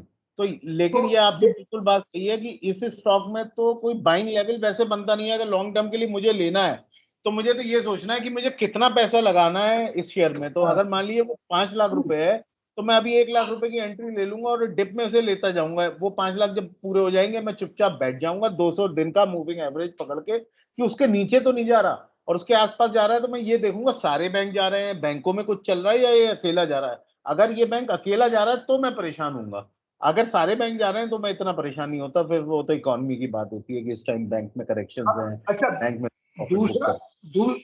दूसरा आप इसमें देखिए 23 मार्च 2020 में के बाद में इसके वॉल्यूम का देखिए आप, जो है मैंने टुक डिप अराउंड 200, जहां मैंने एंट्री 100 ही लिए थे, लेकिन 2000 वो मार्च 20 में देखिए इसका क्या स्थिति है।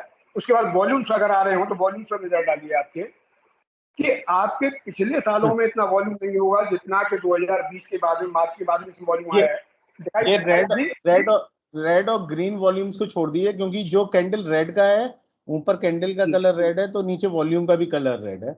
लेकिन अंकल ये कह रहे हैं, अंकल ये कह रहे हैं कि ये वॉल्यूम्स इस लेवल पे रहते थे इसके, ठीक है।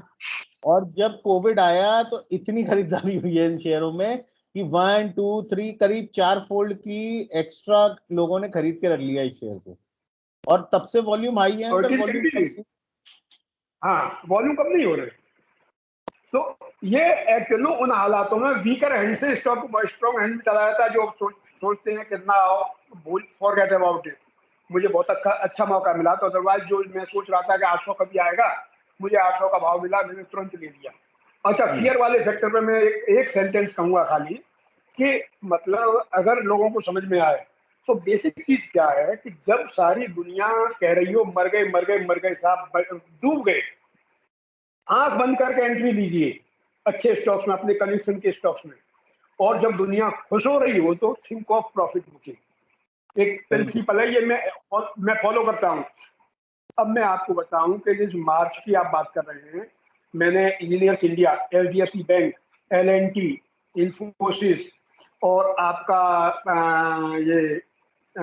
मेरे पास वेयर ऑफ इंजीनियरिंग जो 130 बताया, आईटीसी, और आपका ये कौन सी एक पीटीसी जो इतना जबरदस्त डिविडेंड देती है, वो 40-45 के आसपास, even Tata motor DVR close to 40, ये सब मैंने आंख बंद करके लिए कि now I am ready to, मैं पैसा अपना डुबोने के लिए तैयार हूँ, इतना कमीशन है मुझे कि ये भाव आने नहीं है। तो मैंने जी भर के एंट्री दी साहब जो, और सब में जहां से मुझे लगा कि नाव जो मेरे एक्सिस है या मुझे प्रॉफिट बुकिंग करनी है 2 गुना 3 गुना करके, I have left them, except those जो मुझे लॉन्ग टर्म के लिए रखनी है।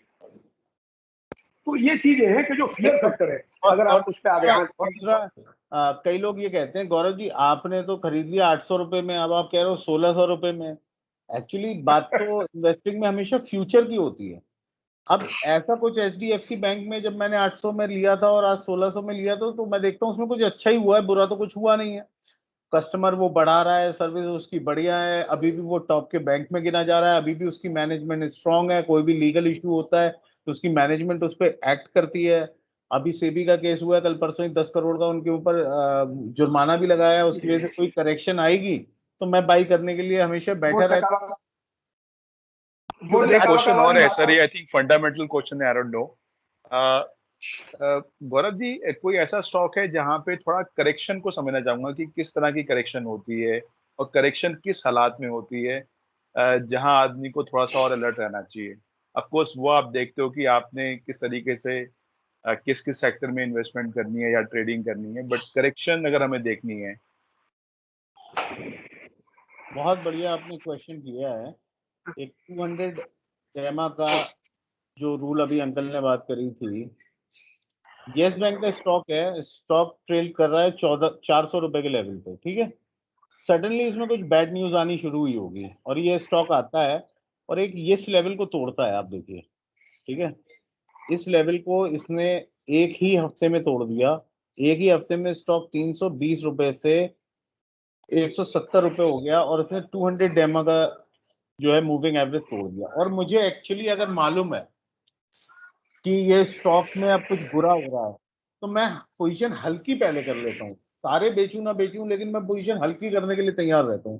कहने का मतलब अगर मेरे पास के 500 शेयर है तो मैं तुरंत जो है 300 शेयर निकाल के और बैठ जाऊंगा कि हो क्या रहा है।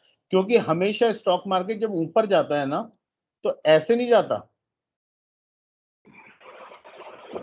हमेशा ऐसे ऐसे ऐसे आता है। ऐसे ही जब स्टॉक गिरता है ना तो ऐसे नहीं गिरता कि ऐसे गिर जाएगा ना, गिरेगा उठेगा, गिरेगा उठेगा, गिरेगा उठेगा। तो यस बैंक ने क्या किया, अगर मैंने यहाँ निकाला ना उसके बाद जैसे ही यहाँ ये आया दोबारा, मैंने, मेरे पास के तब 70 शेयर हुआ करते थे, तो मैंने इसके ये निकाले और यहाँ पे मैंने बाकी निकाली और मैं छुट्टी, मैंने कहा देखी जाएगी नीचे। अब मेरे पास ये स्टॉक, मैंने शायद 11 रुपए पे खरीदा हुआ है ये स्टॉक। अब मैंने इसको छुआ ही, आज तक इस ऊपर नहीं आया है 200, और जब तक ऊपर नहीं आएगा ये नेगेटिव में है। और एक ऐसा ही स्टॉक मैंने में भी बताया था, इंडिया बुल हाउसिंग, इसमें भी अगर आप देखिए सेम चीज है। तो ये स्टॉक कहाँ पे, 400 रुपए, कहाँ आया ये 800, जहाँ पे मैं इस स्टॉक को 400 रुपए का लॉस, लोग कहते हैं 400 रुपए का लॉस, भाई साहब ये शेयर 90 रुपए का हो गया, मेरा 400 का लॉस नहीं हुआ, मैंने अपने 800 रुपए बचा के रखे। तो ये यहाँ पे एवरेज बड़े काम आते हैं। बैड न्यूज आ रही है, आपका कन्विक्शन नहीं है तो हमें तोड़ा है, कम से कम पोजीशन हल्की तो करनी चाहिए अगर आपको सारे नहीं देते। हाँ सर वो सर, बैकग्राउंड वो डिस्टरबेंस आ रही है काफी। हाँ गौरव जी, कहाँ से आ रही है ये देख लीजिए। तो दूसरा मेरा कहना, इसमें ही जो आपका यस बैंक लिखा है कोई भी ले लीजिए, उसमें आप 200, 100 और 50 के एवरेज लगाइए। मैं कुछ कहना चाहूंगा सर की जानकारी के लिए। ठीक है, 50, 100 एंड 200।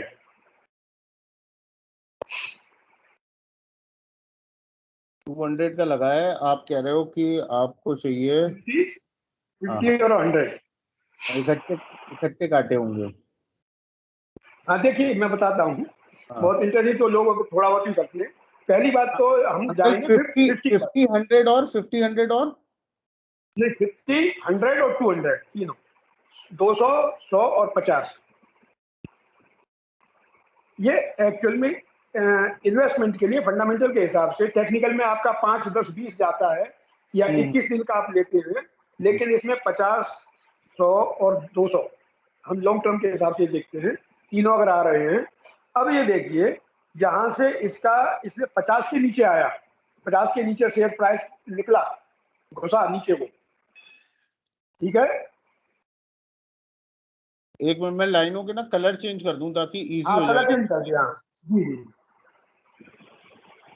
अभी इसमें एक इम्पोर्टेंट चीज और आ गई जो मैं दिखाना चाह रहा था, वो भी मैं आपको बताता तो अंकल इसमें 50 जो है ऑरेंज कलर का है, 100 जो है रेड हूँ। कलर का है, 200 जो है ब्लू कलर का है। Everything is here sir. यहाँ जो आपने लाल लाइन और खींची ना, यहाँ पर तीनों मर्ज की है डाउनवर्ड साइड में, समझिए, देख लीजिए। 50 भी आ गया, 100 भी आ गया, 200 भी आ गया, ठीक है। डाउनवर्ड मूवमेंट है, जहाँ पे लाइन क्रॉस कर रही है वहीं पर जो पीक सा है हल्का सा, हेलो, हाँ हाँ जहाँ पीक है आपका, एक लाल लाइन भी खींची है, ओरिजेंटल लाइन है, फिर उसके बाद में तीनों वहां पर मिल रहे हैं। ये हाँ ये, तो ये बिगेस्ट सिग्नल है कि आप निकल लीजिए शेयर से, वैसे और सोचना शुरू कर दे। हाँ बहुत सिंपल बात है, और सोचना शुरू कर दीजिए। सेम चीज हाँ, इंडिया बुल्स में भी आपको देखने को मिलेगी, ये देखिए। हर एक शेयर में यू विल फाइंड कि लेटर वो मर्ज नहीं होंगे तो आसपास कहीं कहीं आ रहे होंगे। अच्छा, अब मैं इसके उल्टे चलिए आप इसको नाउ, आप एचडीएफसी बैंक पे आइए या ब्रिटानिया पे आइए, किसी भी शेयर पे आ जाइए। अब इसका उल्टा दिखाता हूं मैं आपके लिए। वो अंकल मिलेगा नहीं है एक्चुअली, चक्कर क्या है कि अरे आपको मिलेगा नहीं मैं एचडीएफ बैंक में, ब्रिटानिया में देखते जाए कोई अच्छी सी कोई फॉर्मेशन नहीं, मिले। बहुत बहुत पुरानी बात हो गई ना, इसीलिए मुश्किल से हाँ मिलेगा आपके लिए कि जिस हाँ लेवल पे, और बाय द वे ये डेली पे आ गया तो वहां आप बी एक्सट्रीमली बुलिश, जहाँ तीनों लाइन मर्ज हो रही है। अभी इसमें होता क्या है, जैसे कोई खरीदना चाहते हैं, कोई शेयर गिरा आपका, मैं यस बैंक की बात करूं या इंडिया वन की बात करूं, जब गिरता है तो वो 200 के नीचे भी आ गया। 200 के नीचे से जब वो उठना शुरू होता है तो वो सारी लाइनें 200 है, उस हालत में 200 के नीचे फिर 100 होगी, फिर 50 होगी, सबसे नीचे 50 की लाइन होगी। जब इसने 50 की लाइन को प्राइस ने क्रॉस किया तो आप उस समय सोच सकते हैं कि now it is changing it's trend. 100 को क्रॉस किया और अच्छी बात है, जब ये लाइनें क्रॉस करने लगती है। जी जी जी अंकल, ऐसा है ब्रिटानिया में तो आपके 190-200 रुपए पे उसने 200 दिन के मूविंग एवरेज पे सपोर्ट लिया था, और उसके हाँ, बाद वो सपोर्ट सिर्फ कोविड में आया, और उसके बाद कभी आया नहीं सपोर्ट। तो आपने 200 रुपए से खरीदा तो निकलने का मौका ही 2200 पे आया आपको, कि आपको डर भी हाँ। गए तो भी आप 10x कर चुके जो थे। तो वो भी ये वो मार्च भी 20 मार्च में। में, अब मतलब ये अच्छे स्टॉक्स की तो ये खासियत होती है, आप ये मूविंग लाइन देख लो 200 की, 100 की, 50 की वीकली पे लगा के, तो आपको कुछ समझ में आ जाएगा। ये स्टॉक कभी हाँ, नीचे ही नहीं आता, केवल जैसे पैसे की वैल्यू चेंज हो रही है वैसे ही ऊपर ऊपर ही जाया जा रहा है। हाँ। गौरव, तो गौरव एक जरा L&T फाइनेंस का देखोगे, उसका क्या फ्यूचर है?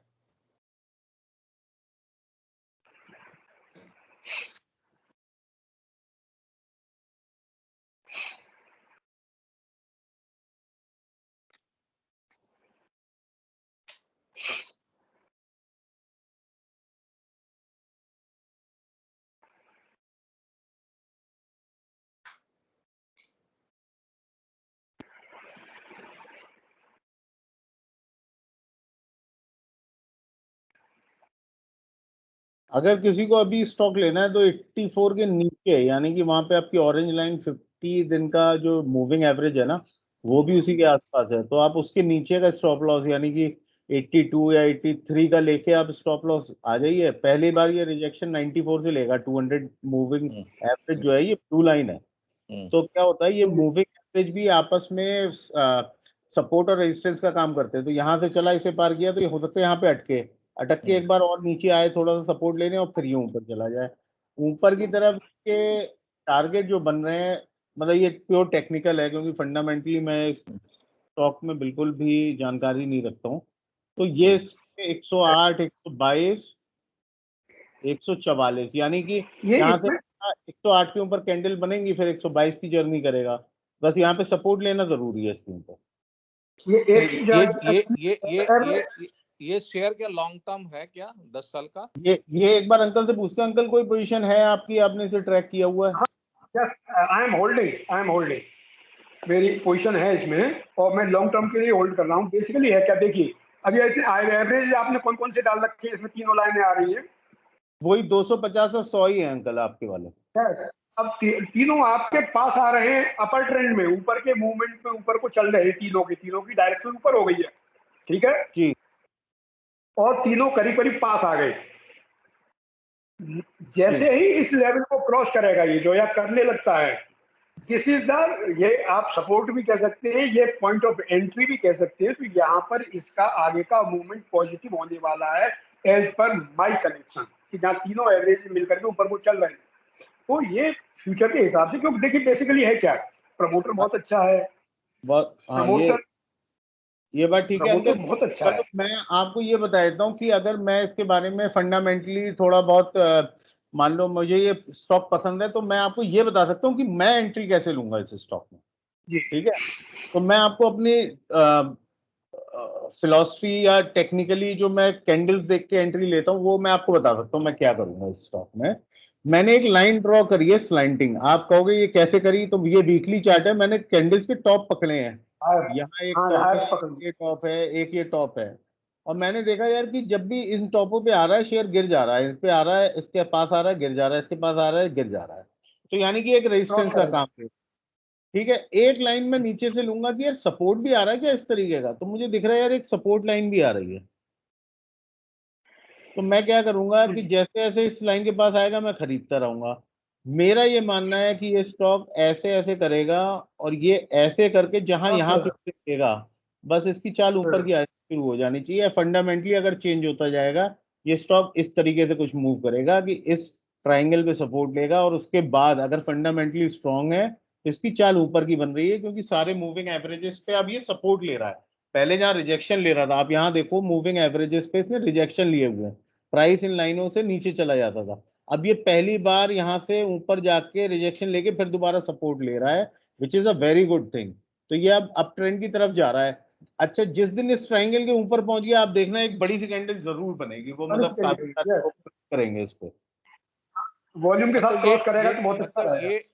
ये शेयर अगले 4-5 साल के लिए लेके भूल जाने वाली है। हाँ, लेकिन फिर भी वर्मा जी एक मेंटल स्टॉप लॉस इन लाइनों का जरूर रखिएगा अपने पास। ऐसा है, क्यों वो मैं आपको बता देता हूँ, बार बार मैं लोगों को यस बैंक दिखाता हूँ और मैं बता देता हूँ कि अगर आप लॉस बुक करते नहीं हो ना, तो फिर आप शेयर मार्केट से बहुत सालों के लिए बाहर हो जाते हो। क्योंकि कई लोग हैं जिन्होंने यहाँ खरीदा हुआ 300 रुपए पे शेयर, शेयर आया यहाँ 170 और खरीद लिए। अच्छा, फिर देखा ऊपर आ गया, फिर और खरीद लिए, और फिर वो आज 17 रुपए का हो गया, तो अब वो रोते हैं। अरे भाई, आपने खरीदा बेचा कुछ भी किया, कम से कम अपने, जब 20% का लॉस हो रहा था निकल जाते, 20% तो किसी भी स्टॉक में बन जाते हैं। लेकिन यहाँ से स्टॉक जब 17 रुपए का हो गया, वापस 160 आने के लिए उसकी मैनेजमेंट से लेके उस कंपनी से लेके पता नहीं कहाँ कहाँ मेहनत होगी, तब वो जाके वापस लेवल पे पहुंचे। तो कई बार 10% से 20% के बीच जब आपका किसी शेयर में नुकसान हो रहा हो, तो उसे रीवैल्यूएट करना चाहिए कि यार ये गलत तो एंट्री नहीं हो गई, कंपनी में कुछ बुरा तो नहीं चल रहा। सारे शेयर डाउन है तो मुझे खतरा कम होता है, लेकिन अगर मेरा ही शेयर उस इंडस्ट्री में नीचे है, तो मैं थोड़ा घबराता हूँ कि गलत तो शेयर नहीं ले रखा, इस कंपनी में कुछ नहीं, गलत तो नहीं। हाँ वो ठीक है, लेकिन जैसे अब L&T is a very strong company, इसी वजह से मैं कह रहा हूँ कि लॉन्ग टर्म प्लेयर है कि नहीं है, कंपटीशन भी बहुत है उसके हिसाब से वर्मा जी, है ना। अच्छा। तो अगर सर L&T का सॉरी हाँ जी सर बताइए। L&T देख सकते हैं एक बार चार्ट खोल के, L&T लिमिटेड। ये देखिए, ये रहा L&T। अब सर अगर मैं इसका चार्ट देख रहा हूँ तो मुझे ऐसा लग रहा है कि ये 1500 ब्रेक करेगा। आपका एनालिसिस क्या है इसको देख के? नहीं, L&T फाइनेंस की बात हो रही है, L&T की नहीं बात हो रही थी। नहीं नहीं सर, मैंने अभी आप सर ने चेंज कर दिया है चार्ट जो है इस वक्त, वो L&T लिमिटेड का है, पहले फाइनेंस का था। I am not wrong.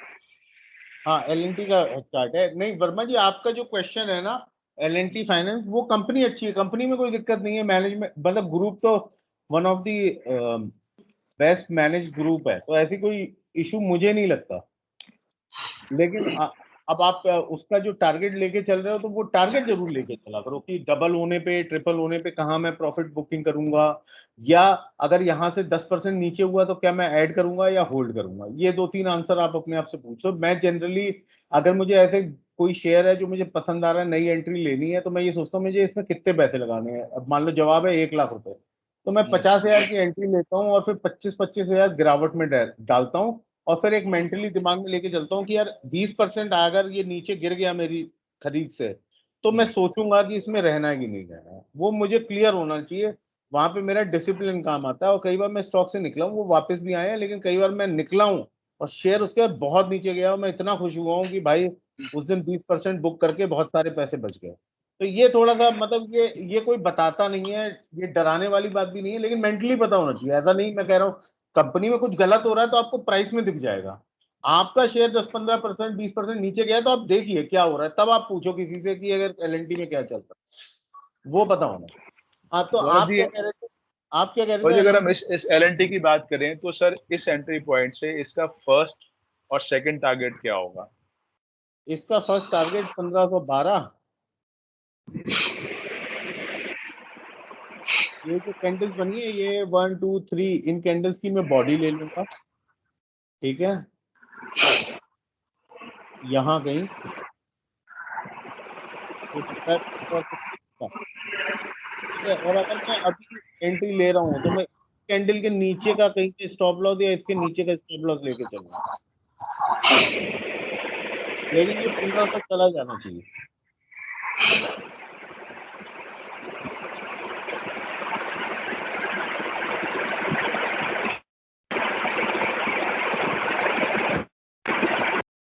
ये 1500 चला जाना चाहिए, क्योंकि आप देख रहे होगे कि मैंने एक यहाँ पे लाइन खींची हुई है ना। ये पिछली बार यहाँ आके अटक रहा था और इस बार ये यहाँ से निकला है, तो इसकी डेस्टिनेशन 1530 की दिख रही है।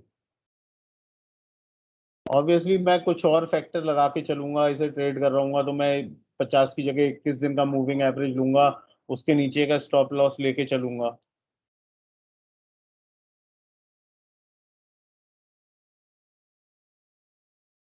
ये देखिए आप, जिस दिन से यहाँ से ब्रेकआउट दिया है ये 21 दिन के नीचे नहीं आया है, तो अब मैं, या तो अगर मुझे पोजिशनल ट्रेड लेना है तो ये नीचे आया तो मैं रेड के आसपास और शेयर खरीद लूंगा, और फिर ये ऊपर जाएगा तो मैं 1530 के आसपास अपना प्रॉफिट बुक कर लूंगा। और हो सकता है उसके बाद मैं दोबारा भी एंट्री लूं, अगर कैंडल्स इसके ऊपर बनने लगी तो मैं फिर ले लूंगा, फिर मेरे को ये 1600 का टारगेट पकड़ना है।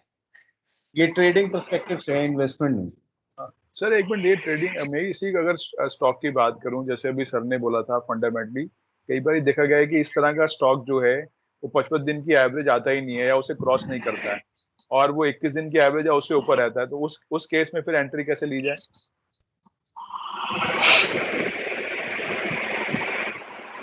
मैं तो उसमें तो मैं आपको बता रहा हूँ कि आप वीकली चार्ट लगाओ और आप 21 दिन के पास के उसमें एंट्री शुरू कर दो, अब वो गिरता जाए आप लेते जाओ, क्योंकि फंडामेंटली तो आप स्टॉक अगर ले रहे हो तो आप 1 साल के लिए तो ले नहीं रहे हो, 5 साल के लिए ले रहे हो। तो मेरे लिए तो वो गिरावट जब तक 200 के नीचे नहीं काटेगा मैं तो खरीदता रहूंगा उसे। अब ये मेरे ऊपर है कि मैं उसे कितने और कितने रुपए का खरीदना चाहता हूँ अपने पोर्टफोलियो में। और इसकी कोई मैथमेटिक्स नहीं है। अगर कोई ये कहे कि हो सकता है कि एक कोई बंदा 1.5 साल तक रुका रहा है कि जब तक 200 के पास नहीं आएगा मैं तब खरीदूंगा, और उसे कोविड में मिल गया, बहुत बढ़िया, उसने प्रॉफिट कमाया। जो मेरी तरह के इन्वेस्टर हैं वो तो हर गिरावट में थोड़ी थोड़ी खरीदारी करते हैं, जैसे 21 के पास आता है।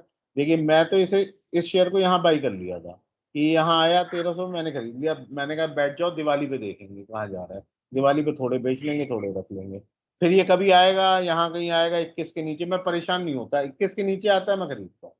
ये मेरा डिसिप्लिन है, मतलब ये आपको अपना डिसिप्लिन बनाना पड़ेगा, 21 का, 55 का, 100 का, जो आपको पसंद है। मुझे लगता है कि ये सबसे सेफ थ्योरी होती है, रादर देन मैं आपसे कहूँ कि यहीं आ जाओ, क्योंकि ये स्टॉक 21 पे ले रहा है सपोर्ट, हो सकता है कोई स्टॉक 10 पे ले रहा हो, कोई 12 पे ले रहा हो, कोई 55 पे ले रहा हो, तो वो चार्ट में हर किसी स्टॉक का अलग अलग खोल के देखता हूँ कि वो सबसे ज्यादा सपोर्ट किस जगह लेता है। हाँ अंकल बताइए। हाँ, पहला तो ये कहूंगा कि देखिए जो आपका 21 वाला फंडा है वो बहुत स्ट्रांग है, समझे। हाँ वो बहुत ही वैलिड है, ज्यादातर में अप्लाई होगा। दूसरा मैं एलएनटी के बारे में कहना चाह रहा था। जो एलएनटी में देखिए, ट्रेडिंग के बारे में तो मैं नहीं कुछ कहूँगा, ट्रेडिंग में आप काफी कुछ बता चुके हो, बताते रहते हैं। जहाँ तक इन्वेस्टमेंट की बात है ना, इसका कोई पर्सनल ग्रुप नहीं है साहब, एलएनटी का होल्डर, प्रमोटर्स की होल्डिंग इसमें 0 है। और इसके इसके प्रमोटर्स, अब इसके शेयर होल्डर्स कौन है? सारी इंस्टीट्यूशंस हैं। अब जब सारी इंस्टीट्यूशंस इस शेयर में घुसी हुई है, कॉर्पोरेट गवर्नेंस का कोई इशू नहीं है, आपकी डिविडेंड यील्ड अच्छी है, तो ये शेयर तो देखिए, ट्रेडिंग का तो नहीं कह रहा, इन्वेस्टमेंट के हिसाब से जिस लेवल पे भी आपको मिले, नीचे 21 पे आया आप खरीद लीजिए, 21 पे आप खरीद लीजिए, तो ये फ्यूचर के हिसाब से वन ऑफ द बेस्ट, मतलब कहा तो यहाँ तक जाता है कि this is the barometer of the Indian economy, इसी स्टॉक के बारे में, barometer of the Indian stock economy. इसके आप अब देखिए, मैंने आपको पहले भी कहा था L&T फाइनेंस होल्डिंग, आपका LTI, LTT, और चौथा ये आपका एक और इनके पास वो है जो इन्होंने खरीद रखा था स्टॉक इसका IT का। तो जिसके पास, और सबका ये करीब 75% होल्ड करते हैं हर एक में स्टेट, जिसका वैल्यूएशन उन्हीं की वजह से इतना है, खाली इसके अनलिस्टेड बिजनेस है और बाकी है उसका तो आप छोड़ दीजिए। तो अगर कभी गिरता है तो जिससे स्टॉक तो एक लॉन्ग टर्म के लिए बहुत अच्छी स्टोरी है, 3 साल में 4 साल 3 साल में पैसा आपका डबल होना है साहब, दिस इज माई कन्विक्शन। और मैं आपको बता दूं सर, दीपावली तक it will touch 1800 to 2000। Deepavali का मेरा टारगेट इसका 1800 प्लस का है। एक्चुअली इसने एक बहुत बढ़िया एंट्री दी थी अंकल 900 रुपए के आसपास कोविड में, और 1100 पे भी बहुत दिन झूला है। दैट वाज 1800 समथिंग, मैंने 100 लिए थे उस दिन भी 100 लिए थे, फिर मैंने 900 पे लिए थे, और मैं बैठा हूँ आराम से, मैं नहीं करता कभी बेचूं या कुछ करूँ, ये मैंने छोड़ दिए हैं, और मतलब टू सम एक्सटेंट कुछ जोड़ूंगा छोड़ूंगा, ये मैंने बच्चों के लिए छोड़ दिए। ये एक्चुअली स्टॉक ऐसी है अंकल, और डिविडेंड भी इसका अच्छा है, कोई बुरा डिविडेंड नहीं है। और ये स्टॉक, ये भी मेरे ख्याल से इंडिया की जो स्टोरी है नेक्स्ट 20-30 ईयर की ग्रोथ की, ये उसी का स्टॉक। जैसे जैसे इंफ्रास्ट्रक्चर बिल्ड होता जाएगा, L&T स्ट्रॉन्ग होती जाएगी, तो L&T हाउसिंग के पास भी पैसा रहेगा, L&T की IT आर्म्स भी बहुत बढ़िया है, LTTS। अब जो आप कह रहे थे अंकल कि 21 बहुत बढ़िया है, वो आपको मैं बताऊं वो बड़ा फेल करता है मुझे टाटा एलेक्सी में। टाटा एलेक्सी में मैंने 21 और 10 लगा रखे हैं। अगर 21 से जाओगे तो अंकल एक एंट्री दी थी 1400 रुपए में, और आज तक कोई एंट्री नहीं दी है, और स्टॉक 4000 का हो गया है। तो मैं, ये जो स्टॉक है ना टाटा एलेक्सी, इसमें मेरे काफी हद तक रूल चेंज होते रहते हैं। मैं इसे गिरावट पे खरीदता हूँ और जैसे ऊपर जाता है बेच देता हूँ। हाँ, कुछ स्टॉक मेरे पास बहुत सस्ते 700 रुपए के रखे हुए हैं बेटे के लिए, 10-15 ही है, ज्यादा नहीं है वो, लेकिन रखे हुए हैं। लेकिन ये मुझे बहुत पसंद है, स्टॉक गिरता है मैं लेता हूँ, क्योंकि ये थोड़ा मेरी इंडस्ट्री से रिलेटेड है, तो मुझे इसमें पर्सनल कन्विक्शन है। तो मुझे, अभी मैंने इसे 2600 पे लिया था, और शायद हमारे ग्रुप में आज कोई है भी जिनको मैंने दिलाया भी था, और वो मुझसे कह रहे थे गौरव कम दिलाए तुमने, और दिलाना चाहिए था, युगदीप जी कह रहे थे। तो मैं कहा 3600 पे ले लो यार, बड़ा महंगा हो गया, 2600 पे लिया था। तो मैं कहा ये महंगा ही होता जा रहा है, मैं इसे कई सालों से दबा रहा हूँ। तो कई बार ये आपको स्टॉक पे चार्ट चेंज होते हैं, तो थोड़ा EMA कई बार देखना पड़ता है कि यार इस स्टॉक में 21 पे तो आ नहीं रहा, तो कौन से पे सपोर्ट ले रहा है। तो मैंने देखा कि टाटा एलेक्सी आपके 10 दिन पे सपोर्ट कई बार लिया है। देखो आप 1 2 3 4 5 6 7 8 9 10 11 12, अब नहीं यहाँ तक लिया, तो इसे करीब 10 हफ्तों तक अपने 10 दिन के मूविंग एवरेज पे सपोर्ट दिया, वहां पे बाइंग बनती थी। वो रेट देखिए कितने नीचे के थे, 2800 3000 3600 और अभी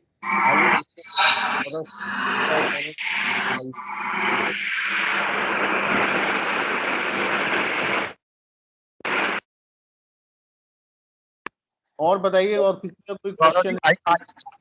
थोड़ा समझा दीजिए। कौन सा एनर्जी एक्सचेंज? हाँ, एनर्जी एक्सचेंज जी, ओके श्योर। तो IEX एक्चुअली इस कंपनी का ना पहले फंडामेंटली शुरू करते हैं, क्या है क्या कंपनी, क्योंकि ये ना कई लोगों को ये कंपनी समझ में नहीं आएगी, और ये कंपनी पे मैं काफी बुलिश हूँ, मेरे ख्याल से अंकल भी काफी बुलिश होंगे, और आप तो खुद युगदीप जी पावर कॉर्पोरेशन से हैं, तो आपको पता ही है कि एनर्जी एक्सचेंज का क्या होगा। तो जिस तरीके से NSE है, नेशनल स्टॉक एक्सचेंज, और BSE है, ये एक्सचेंजेस हैं, आपको शेयर खरीदने और बेचने में मदद करते हैं। ये IEX है एनर्जी एक्सचेंज, तो ये एनर्जी को खरीदने और बेचने का एक्सचेंज है। तो इसका बिजनेस मॉडल बड़ा यूनिक है। 90% तक लोग कहते हैं कि इसका मोनोपोलिस्टिक बिजनेस है, अकेली कंपनी जो ये काम करती है। इस स्टॉक की एक खास बात यह है कि ये स्टॉक जो है, अभी मेरे ख्याल से कुछ दिनों पहले ही हमने देखा था कि 2018 में इसने अपनी फेस वैल्यू कम करी है, और 1 के 10 शेयर हो गए, इसके स्प्लिट हो गए। तो ये शायद 1600 का शेयर होता था और 160 का हो गया, और उसके बाद इसने कुछ टाइम कोविड में नीचे बिताया, और उसके बाद ये ऊपर ही जाया जा रहा है। तो ये भी एक ऐसा स्टॉक है जिसे मैं 21 दिन पे नहीं पकड़ पाया, तो मैंने इसे अब जो है 12 दिन के मूविंग एवरेज के नीचे पकड़ना शुरू कर दिया। और आप देखोगे अभी ये हाल ही में नीचे आया था पिछले हफ्ते में, तो पिछले हफ्ते भी मैंने भी ऐड किया है, युगदीप जी ने भी खरीदा है क्योंकि उनका भी इंटरेस्ट था।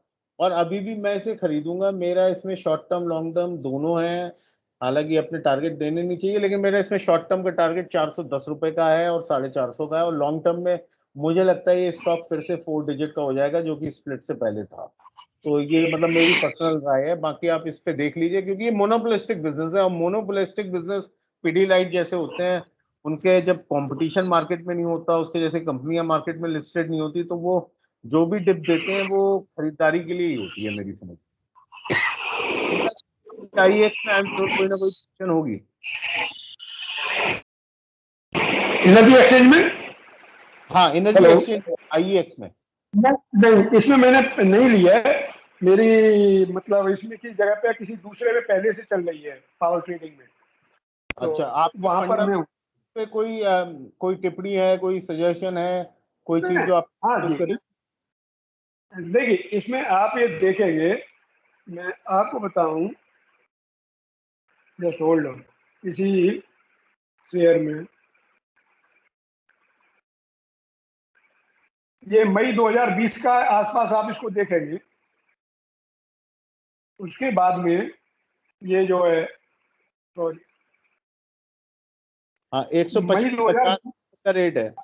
हाँ, ये मेरे हिसाब से वो एंट्री का बहुत बढ़िया लेवल था। अगर चार्ट ही आप देख रहे हो, वहां से लौट के तो आना ही नहीं है, तो ये बहुत बुलिश है। और इसमें definitely one should take monopolistic business की वजह से इसमें एंट्री लेनी चाहिए और होल्ड करना चाहिए।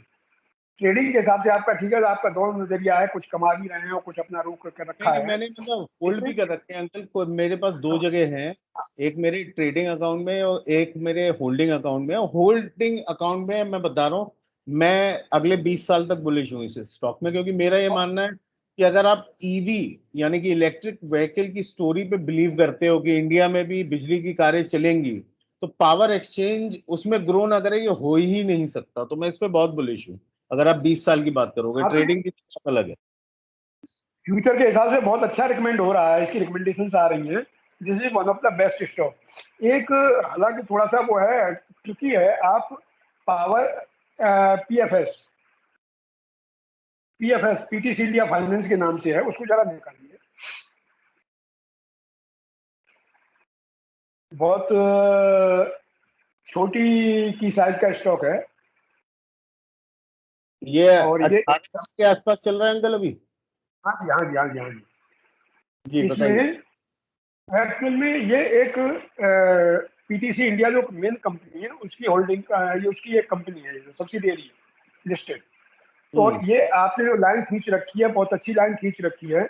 ये जिस दिन इस लाइन को क्रॉस करेगा, उसके बाद में ये इसके रिजल्ट भी आने हैं। एक्चुअल में इसमें मसला फंसा हुआ है कि अब गवर्नमेंट और पीटीसी इंडिया इसको डिस्पोज ऑफ करना चाहते हैं, और जिस दिन इसके डिस्पोजल और किसी अच्छे हाथ में ही जाएगा ये शेयर, जो है जहाँ तक मैं समझता हूँ किसी अच्छे ग्रुप के पास चला गया, तो ये आपकी ऊपर वाली लाइन को क्रॉस करके it has tremendous potential in my opinion long term के हिसाब से, क्योंकि बहुत बड़ा इसका टिकट साइज नहीं है, 18 रुपए के आसपास है।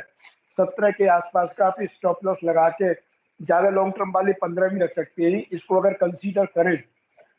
और ये 24 के ऊपर क्लोजिंग देना इसने शुरू कर दिया, जो करंट अगर क्वार्टरली रिजल्ट एस्टेब्लिश्ड है आ गए तो ये बहुत अच्छा है। ये भी पावर ट्रेडिंग में है, और ये भी आपका जो नॉन ट्रेडिशनल आपके पावर है, विंड पावर है, आपकी विंड एनर्जी है, सोलर एनर्जी है, उस तरह के प्रोजेक्ट्स को ये फाइनेंस करते हैं और उसमें पैसा लगाते हैं। तो जब क्योंकि इसका डिसइन्वेस्टमेंट और इसका डिस्पोजल करीब करीब वाला दिखना चाह रही है, तो ये कंपनी आप कोई अगर इंटरेस्टेड हो तो इसमें सोच सकते हैं लॉन्ग टर्म के हिसाब से, लॉन्ग टर्म के हिसाब से कह रहा हूँ। और वंस इट क्रॉसेज 24 और वहां पर अगर बंद होती है, दो एक दिन क्लोजिंग देती है, तो इसमें अच्छा आना चाहिए। आपका अपना क्या है वैसे टेक्निकल अंकल पॉइंट ऑफ देखिए, व्यू? मैंने फंडामेंटली इस स्टॉक में अभी पढ़ा नहीं है, आपने बताया तो मैं पढ़ूंगा, लेकिन मैं अगर इस स्टॉक को मुझे प्योर चार्ट पे खरीदना है, तो मैं इसकी एंट्री जो है अभी ले लूंगा। ठीक है, मान लो मैं इसके 200 शेयर 250 शेयर मंडे को ले लेता हूँ 18 रुपए 25 पैसे के आसपास, और अगर ये 17 रुपए और 17 रुपए 25 पैसे के आसपास आएगा, मैं इसको 1000 शेयर पूरे कर दूंगा, तो 750 और खरीद लूंगा।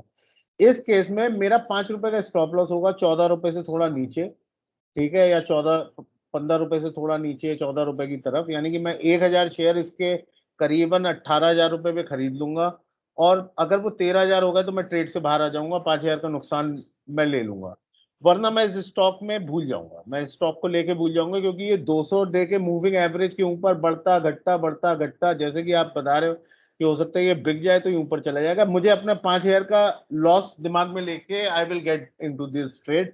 ये ट्रेड में ये मैं 1,000 रुपए से 1,000 से ज्यादा शेयर नहीं लूंगा, क्योंकि अभी मैंने इसकी पढ़ाई लिखाई बहुत ज्यादा करी नहीं है। अगर मुझे लगता है ये कंपनी उसके बाद 4 गुना जा सकती है तो हो सकता है मैं भविष्य में इसके 1,000 शेयर, 500 हाँ, शेयर। ये अगर किसी अच्छे हाथ में चली गई तो ये 4 गुना तो हो ही जाएगी। बेसिकली क्या है इसमें, जो आपने कहा 15, 14-15, ये करंट सिनेरियो में 14-15 शायद नहीं छुएगा या नहीं तोड़ेगा, ये तो पक्का है, कन्विक्शन है मेरा। मैं कह रहा हूँ अगर देखिए, हाँ, वो तोड़ेगा ना अंकल, चार्ट पे वो तोड़ेगा तो फंडामेंटली भी कुछ डिफरेंट हो रहा होगा, या जैसे आप कह रहे हो वो पॉजिटिव नेगेटिव न्यूज में बदल गई होगी, तो इसलिए मेरे लिए अगर 1,000 शेयर का काम करना है 18,000 में, तो मेरा बहुत बहुत सिंपल है कि 18,000 का 20% होता है 3,600, 18,000 बहुत बड़ी रकम नहीं है, तो 5,000 का स्टॉप लॉस लेके मैं इस शेयर को लेके और भूल जाऊंगा जब तक फिर ये अपने ईएमए की चाल पकड़ेगा। मैं देख रहा हूँ 23 रुपए 50 पैसे पे इसका एक बहुत बड़ा रेजिस्टेंस है, अगर 23 रुपए 50 पैसे के ऊपर हो गया तो शायद मैं 500 इसके शेयर और खरीद लूंगा, अगर वहां ये हफ्ता 2 हफ्ता टिक गया तो। मतलब 24 के मेरी, ऊपर किलो। हाँ 23-50 की अंकल लाइन आ रही है, आप 24 रुपए की मान लो, 24 रुपए के ऊपर अगर ये एक हफ्ता ट्रेड हो जाता है then I will add, that means that it is sustaining on the 21 और आपका 55 ईएमए के ऊपर सस्टेन हो रहा है, और मेरे ख्याल से वो तभी होता है जब फंडामेंटली कुछ चेंज हो रहा होता है, तो आई वुड देन ऐड। अभी के लिए 14-15 के, बहुत कम नॉलेज में अगर मुझे स्टॉक में एंट्री लेनी है जस्ट बिकॉज उसमें कुछ क्रिएट हो रहा है, then I go with stop loss, और 1,000 क्वांटिटी मुझे ठीक लगती है यार। 1,000 के अगर ये स्टॉक मान लो इसका प्रीवियस हाई 70 रुपए था, तो 18,000 के 70 हो जाएंगे, तो मुझे बहुत ज्यादा उसमें ना तो ये फीलिंग होगी मैंने 1,00,000 शेयर क्यों नहीं लिए और 20,000 शेयर क्यों नहीं लिए और 10,000 शेयर क्यों नहीं लिए। ठीक है, मेरे लिए अगर 18,000 70,000 में बदल जाते, I will sell half of them, उसके मैं ब्रिटानिया या खरीद या एचडीएफसी खरीद लूंगा, बाकी पड़े रहेंगे स्टॉक। मतलब ये शेयर इतने मुझे लगेगा बहुत है मेरे, मैं इस ट्रेड में इसलिए एंटर हूंगा कि भाई इसमें 10 ब्रिटानिया का स्कोप लग रहा है, क्योंकि इसमें एक्चुअल में वो भी नॉन ट्रेडिशनल एनर्जी में है पूरा पूरा ये इसका बिजनेस। अब क्योंकि इसको डिस्पोज ऑफ करना चाह रहे हैं तो इसका यही है कि कब निकलती है, किसके हाथ में जाती है, कोई अच्छा ही ग्रुप लेगा जहां तक मैं समझता हूँ। मैं इसका चार्ट सेव कर लेता हूँ, मैं इसका चार्ट भी सेव कर लेता हूँ, कभी कभी आप ग्रुप पे याद दिला देना तो चेक भी कर लिया करेंगे। जी जी, ओके, थैंक यू। और बताइए, तो कोई क्वेरीज हो, कोई हो तो देख लीजिए आप, बिल्कुल बाकी तो काफी हो। मृत्युंजय आज तुम बहुत शांत हो यार। बड़ी सारी चीजें हो रही हैं, बड़ी सारी चीजें बताई जा रही हैं, Gaurav just trying to grab as much हाँ एज तो पॉसिबल। मृत्युंजय तुमने एक एंट्री बताई थी पेज इंडस्ट्री की, तो उससे मिली जुली मैंने एबॉट की तुम्हें इंडस्ट्री आज समझाई है कि वहां मैंने वैसे ही एंट्री ली थी, जैसे तुमने किताब पढ़ी थी कि जो चीज इस्तेमाल करते हो उसके शेयर ले लो, तो मैंने एबॉट में ऐसे एंट्री ली थी जब बेटा हुआ था मेरा। तो जी जी वो अच्छी एंट्री है। बस ये देखो कि एक फंडा मैं बता रहा था, शायद अजय को बता रहा था उस दिन, कि 10-10-10 is a very good way to start in stock market. 10 stock 10 महीने 10-10 हजार रुपए के खरीद लो जो अच्छे लगते हैं, अच्छी कंपनी के, मतलब ब्लू चिप कंपनी के, और उन्हें वॉच करो, और अगले साल फिर आप उसमें क्वांटिटी बढ़ा सकते हो, यही 21, 55 और 100 डे के मूविंग एवरेजेस से। If you are starting very fresh, आप कुछ नहीं मालूम है, तो that is one of ways to start.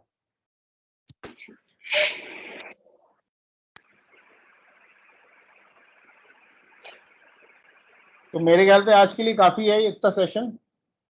अगर कोई क्वेश्चंस है तो I am happy to take. Gaurav, इससे पीटीसी फाइनेंस है, तो इसमें पीटीसी इंडिया करके भी एक कंपनी है, पीटीसी पावर ट्रेडिंग करके दो कंपनी दिखी है हमें।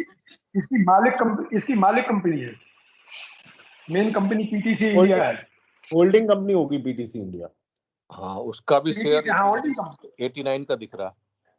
मैं देख हाँ, 89 का बात।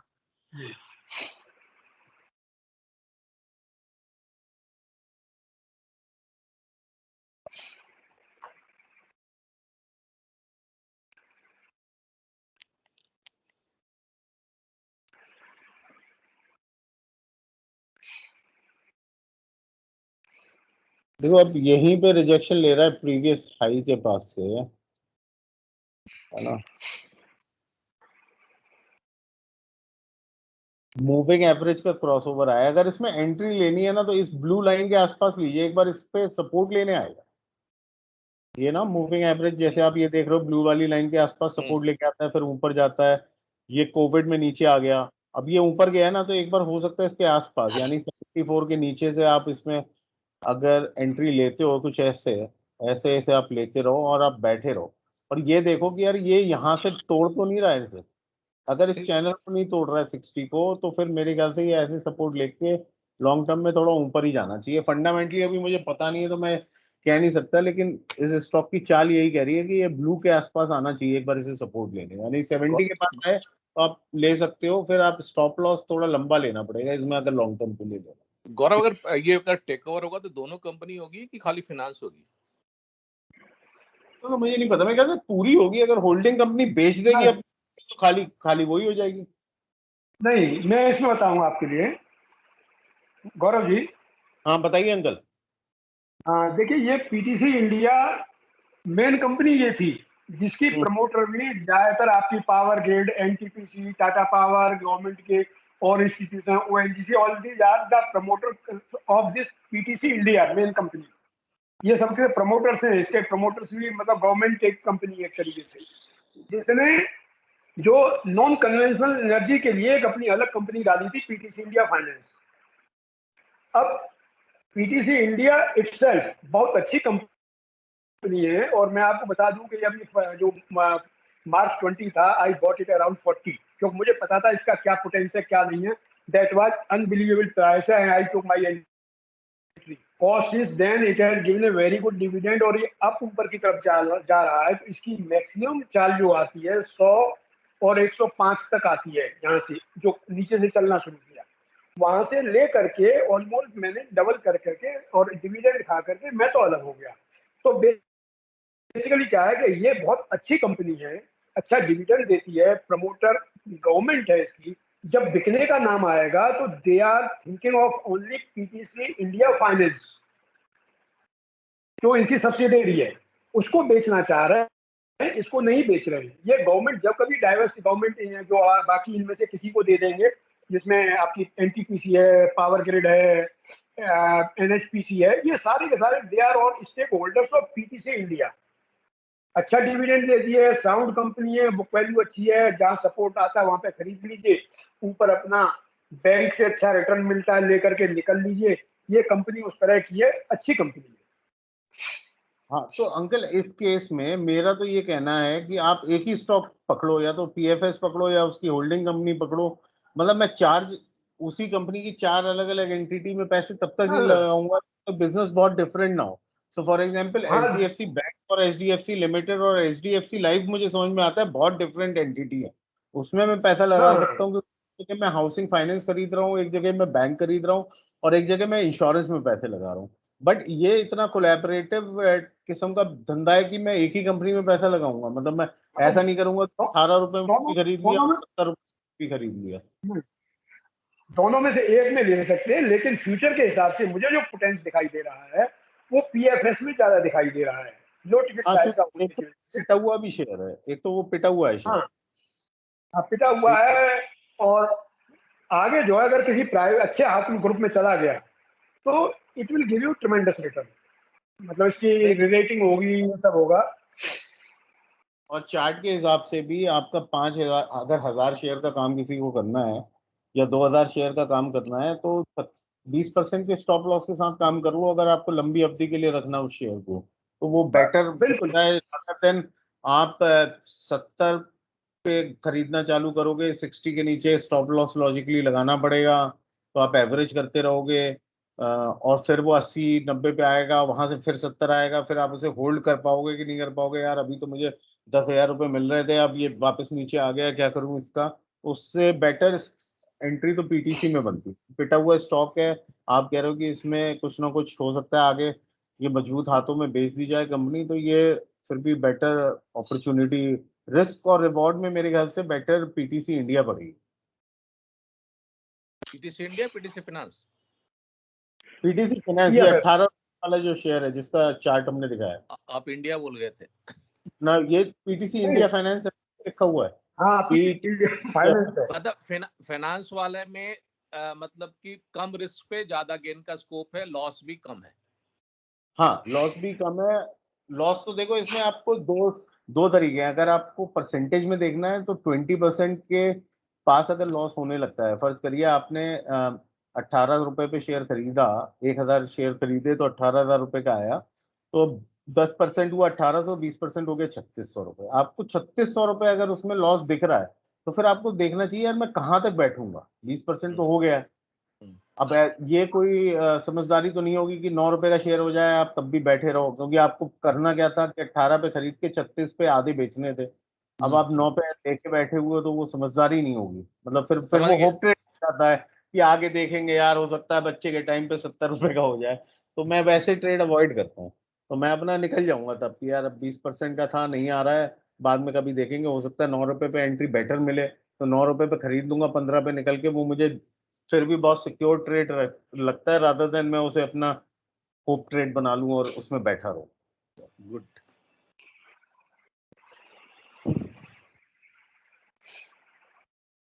और कोई चीज, कोई स्टॉक या कोई चीज कवर करनी हो तो?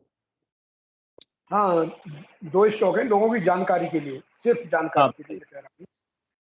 एक तो आपका बीएससी था, मैंने पहले भी बीएससी। कहा था। हाँ बीएससी, आप ये देखिए बॉम्बे स्टॉक एक्सचेंज, इसका कोई इंडिविजुअल प्रमोटर नहीं है। बिजनेस आपके सबके सामने है। बहुत ही लो इक्विटी का शेयर है, 9 करोड़ की इक्विटी है कुल साल, सिर्फ और 9 इट इज करोड़ अर्निंग, सिर्फ 9 करोड़ की इक्विटी है और it is earning more than 10 times of its equity per annum. 9 crore की इक्विटी का 100 करोड़ का नेट प्रॉफिट हर साल दे रहा है। यू अच्छा थिंक अंकल, ऑफ इट्स। आप एक बार बीएससी को ना ये भी बता दीजिए कि बीएससी करती क्या है, क्योंकि काफी सारे लोगों को पता नहीं होगा। बीएससी आपका यही बॉम्बे स्टॉक एक्सचेंज। हाँ तो अंकल ऐसा है ना, कुछ लोग ऐसे हैं जिनको बीएससी के बारे में नहीं पता है, कुछ लोग ये वीडियो देखेंगे जो कि हमारे ग्रुप में, उन्हें बीएससी नहीं पता होगी, तो अगर आप एक दो लाइन में उसका इंट्रोडक्शन भी दे दो तो मजा आ जाएगा। बॉम्बे स्टॉक एक्सचेंज का जो भी कारोबार होता है, जो कुछ भी होता है, आज किसी भी फॉर्म में, अब तो इक्विटी में ही मेल है, तो इसका कोई one of the oldest stock exchange जो एशिया का भी है, तो उस तरह का स्टॉक एक्सचेंज जो इंडिया में, इसका सब्स्टिट्यूट सिर्फ एनएससी है, कंप्यूटर एनएससी है। तो इसमें इसका जो एक और ग्रुप है और फाइनेंशियल इंस्टीट्यूशंस ने, उन्होंने इसका एक आईपीओ लाए, अपनी कंपनी लिस्ट कराई, अपने बिजनेस को इसमें डाला, तो ये जो उसके ही प्रॉफिट्स और उस पर काम करती है। तो वी कैन नॉट एक्सपेक्ट कि बॉम्बे स्टॉक एक्सचेंज कभी बंद होगा। इसकी अर्निंग्स का मैं यही कह सकता हूँ कि इसकी अर्निंग, पहले इक्विटी थोड़ी ज्यादा थी, 11 करोड़ के आसपास थी, बाई बैक करके 9 करोड़ पे ले आई। इसका मतलब they are sure of their business. उन्होंने कहा कि हम ऊंचे के भाव पे आपसे खरीद रहे हैं, हमें बेच दीजिए शेयर। जो लोगों ने, इन्होंने, मैनेजमेंट ने कहा, वो भी इन्होंने कर लिया। तो 9 करोड़ की इक्विटी पर 100 करोड़ का नेट प्रॉफिट। और इतना ही नहीं, अब आगे का देखिए, इसका आईपीओ जो अब प्राइस चल रहा है, इसी के आसपास आईपीओ आया था। It was tremendously over subscribed. और ये भी मैं आपको बता दूं, कोई भी आईपीओ जब आता है और बहुत ज्यादा हैवीली ओवर सब्सक्राइब होता है, तो वो रिटेलर के दम पे नहीं होता है। रिटेलर का हिस्सा तो 10-15%, 20% होता है ना। मेजर होता है HNI, फॉरेन इंस्टीट्यूशंस और इंडियन इंस्टीट्यूशन जो भी है, ये जो ये होते हैं म्यूचुअल फंड्स, इन सब की वजह से they were so much bullish on this share कि उन्होंने, ये it was heavily over subscribed 100 times और लाइक दैट और मोर। और उसके बाद में 800-900 से ये 1100-1200 से पीक में बनाया था। उसके बाद में नीचे आया, अगेन मार्च में वही 300 भी छुआ इसने। लेकिन जब लोगों की समझ में आने लगा कि ये शेयर ऐसा है, तो ये मैंने 3-4 दिन पहले ही शायद पूछा था मैंने कि संबंधित हेल्डिंग और होल्डिंग इट और नॉट, लेकिन जवाब नहीं आया। तो अगले दिन बाई जी बिजनेस ने कवर किया, तो इसमें चाल आ गई। अब इसमें हर एक आदमी ये कह रहा है कि साहब ये तो ट्रमेंडस पोटेंस वाला शेयर। तो मैंने इसीलिए कहा कि इन्वेस्टमेंट के लिए SIP वगैरह अगर कोई करना चाहे तो लोग, मैं हमेशा लाइक करता हूँ अच्छा ग्रुप हो, लो इक्विटी का ग्रुप हो, प्रोस्पेक्ट्स अच्छे हो, तो उसमें आपके लिए स्कोप वो मल्टीफोल्ड वाला हो जाता है, जिसको आप मल्टी बैगर भी कह सकते हैं। यू जस्ट सी 5 साल के बाद देखिए, या अभी इसका इमीडिएट जो ब्रेकआउट आएगा या इमीडिएट इसका असली आएगा जब NSE का इसका IPO आएगा, तब इसके वैल्यूएशन रिलेट होंगे। तो कभी इसके सिंगल है, इसमें कोई आपको दिखने को नहीं मिल रहा, कुछ नहीं मिल रहा है, तो ये one of the best share है उस हिसाब से। उसी तरह का दूसरा मेरी चॉइस का शेयर मैंने पहले आपसे कहा था, LTI।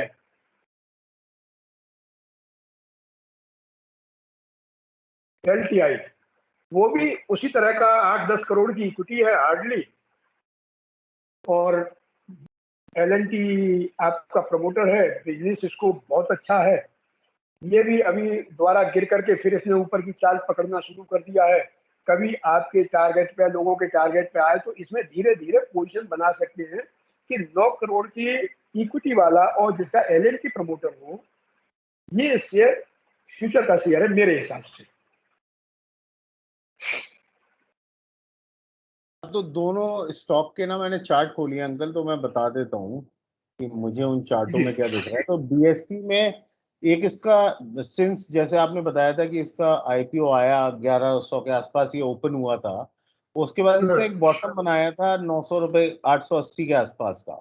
उसके बाद ये फिर राइज हुआ 2017 में 1100 फिर टच किया, और फिर उसके बाद ये कंसिस्टेंटली एक डाउन ट्रेंड में था। मेरे ख्याल से लोगों को विश्वास नहीं था कि BSE बॉम्बे स्टॉक एक्सचेंज का शेयर क्यों खरीदें, क्या ये पैसे कमाएगी। कहने वाली बात यह है कि आप स्टॉक एक्सचेंज पे जब शेयर खरीदते बेचते हैं तो उसका एक प्रॉफिट आप एक्सचेंज को भी देते हैं। और मेरा इस पे बुलिश रहने का फंडामेंटल रीजन ये है कि मेरा ये मानना है कि इंडिया जैसी कंट्री में जहाँ पे फाइनेंशियल एजुकेशन बहुत कम है, फाइनेंशियल लिटरेसी बहुत कम है, स्टॉक मार्केट के बारे में लोगों को इन्फॉर्मेशन नहीं है, ज्यादातर लोग इसे जुआ मानते हैं या इसे ये सोचते हैं कि पैसा खो जाएगा। वो लोग अगले 20 साल में इसमें बहुत पैसा इन्वेस्ट करेंगे एक्सचेंज में, चाहे वो म्यूचुअल फंड से हो, चाहे उनकी यूलिप्स चल रही हो, चाहे वो किसी और तरीके से इनडायरेक्टली मार्केट में पैसा डालें या डायरेक्ट इक्विटी खरीदें जैसे हम लोग खरीद रहे हैं।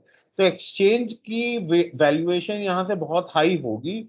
मैंने इसमें एक एंट्री कोविड के टाइम पे ली थी और उसके बाद मैंने यहाँ इसे बाई किया था जब इसने ये वाली कैंडल ब्रेकआउट करके 800 रुपए के ऊपर गया, तो मैंने इसे दोबारा एक पोर्टफोलियो में डालना चालू किया है। और मेरा वो शॉर्ट टर्म टारगेट 1000 का है, लेकिन शायद मैं उसे सस्टेन करूंगा जब तक NSE का IPO नहीं आता, क्योंकि जो नेशनल स्टॉक एक्सचेंज है वो भी अपना IPO ला रहा है। तो मेरा ये मानना है जब तक उसकी ओपनिंग आएगी इस स्टॉक में मैं पक्का टिकूंगा। जो मुझे शॉर्ट टर्म प्रॉफिट भी गेन करना है मैं उस IPO तक रोक के रखूंगा। और 877 की जो येलो लाइन मैंने क्रिएट करी है, इसके आसपास हो सकता है अगर मेरे पास कुछ अवेलेबिलिटी हो तो मैं इसे बाई भी करूंगा। और अगर ये ऐसे टच करता हुआ जाता है मैं इसे बाई करूंगा। और मेरे ऊपर के टारगेट अभी NSE के IPO तक नहीं है। और दूसरा आपने LTI हाँ, इसमें देखिए NSE में भी इसका स्टेक है, नहीं इसकी यानी BSE बता दूं मैं, इसका NSE में भी स्टेक है, NSE में इसका अच्छा स्टेक है। और तीसरी बात यह है कि किसी इनकम कहाँ से आती है, जो थी अभी एक इनके उनसे बात हो रही थी वन ऑफ द डायरेक्टर्स की, उन्होंने कहा कि भाई क्या है प्रोस्पेक्ट। उन्होंने कहा कि जो इस समय हमारी शायद 3 ट्रिलियन की हमारी वो है मार्केट कैपिटलाइजेशन BSE में लिस्टेड कंपनियों की, it is going shortly to be to 5 trillion.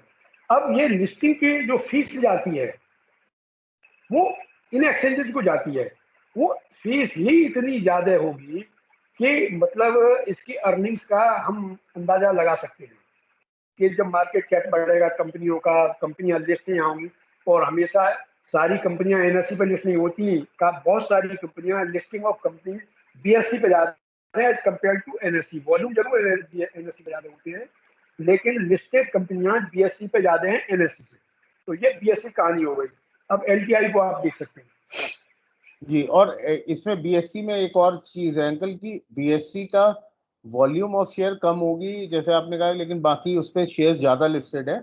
NSE का थोड़ा सा एज इसलिए भी है कि NSE पे ना डेरिवेटिव्स बहुत ज्यादा ट्रेड होते हैं, तो उसके डेरिवेटिव्स बहुत वॉल्यूम है।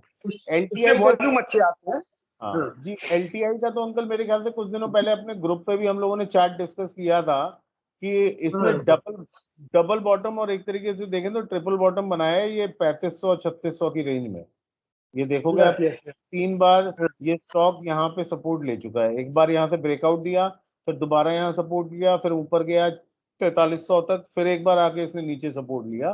तो कुछ समय तक मुझे लगता है 4300 इसके एक रेजिस्टेंस का जोन है।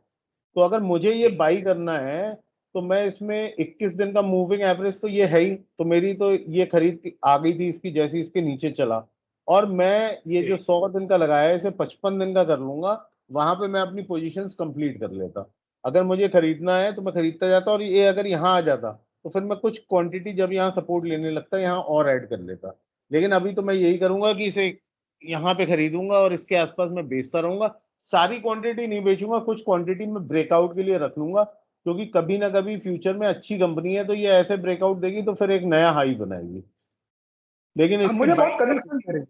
21 के नीचे वाली में बढ़िया चल रहा है ये, 21 ईएमए के नीचे आप इसकी एंट्री बना लो चाहे। मुझे बहुत कनेक्शन दे रही है ये एक्चुअल में, इसलिए मैंने कहा था, बाकी नहीं, बाकी लोग देख सकते हैं। नहीं, मेरी छोटी पोजीशन होती है इसमें 20-25 शेयर की, लेकिन मैं रखता हूँ। कंपनी बहुत बढ़िया। 20 शेयर का मतलब 80,000 रुपए हो गए, तो अच्छा खासा इन्वेस्टमेंट है। हाँ, लेकिन उसमें अंकल 10-15 में ही ट्रेड होता है, बाकी रखे रहे, मतलब एक 5-6 शेयर कहीं रखे हुए हैं मैंने अलग। बिल्कुल बिल्कुल बिल्कुल, ठीक है, अच्छा है, ओके। गौरव जी लगे हाथों मेरे मन की बात भी कर दो। सीडीएसएल पे तो देखो, सीडीएसएल और बीएससी को मैं बहुत ज्यादा डिफरेंट नहीं मानता। बिल्कुल बिल्कुल बात हो रही थी कि एक ही में पोजीशन हैवी कर लेते हैं, दोनों में बहुत बड़ी बड़ी पोजीशन बनाने से बढ़िया। फैंटास्टिक, समझे साहब, फैंटास्टिक। अब जो लोग शेयर खरीदते हैं वो देखते होंगे उनके पास ईमेल आती है, एसएमएस आते हैं कि सीडीएसएल, तो बेसिकली लोग ये सोचते हैं यार मेरा शेयर जीरोधा के पास है, अप स्टॉक्स के पास है या मेरे एचडीएफसी सिक्योरिटी के पास है। एक्चुअली आपके शेयर सीडीएसएल की सेंट्रल डिपॉजिटरी में है, आपके शेयर वहां पड़े हुए हैं। तो उस वजह से आपको ये डर नहीं होना चाहिए कि जीरोधा मेरे शेयर तो नहीं लेके भाग जाएगा। लेकिन इट इज रिजर्व बैंक। ये एक तरीके से, हाँ बिल्कुल सही बात है, ये एक तरीके से शेयर का रिजर्व बैंक है सीडीएसएल। इसमें भी एक देखो युगदीप जी, इसमें ना 21 दिन का मूविंग एवरेज लगाया था जब आपसे बात हो रही थी इसे बाई करने की, तो आप देखोगे ये 21 दिन वाले को आ ही नहीं रहा वहां। एक बार आया था फरवरी में, ठीक है, उसके बाद आ ही नहीं रहा है। तो इसमें जो एंट्री बनेगी वो एंट्री बनेगी आपकी देखना 10 दिन के आसपास। ओके, ये देखो अभी ये थोड़ा ऊपर चला गया है, इसे नीचे आने दो एक बार। एंट्री ये 10 के आसपास कभी आए, अब वो रेट 900 का हो 925 का हो, एक बार डिप तो जरूर देगा, करेक्शन देगा, तो वहां पे इसको मेरे ख्याल से ऐड करना चाहिए। अभी के लिए तो मेरे ख्याल से थोड़े बहुत आपने भी ले रखे, मैंने भी ले ही रखे हैं। बिल्कुल बिल्कुल।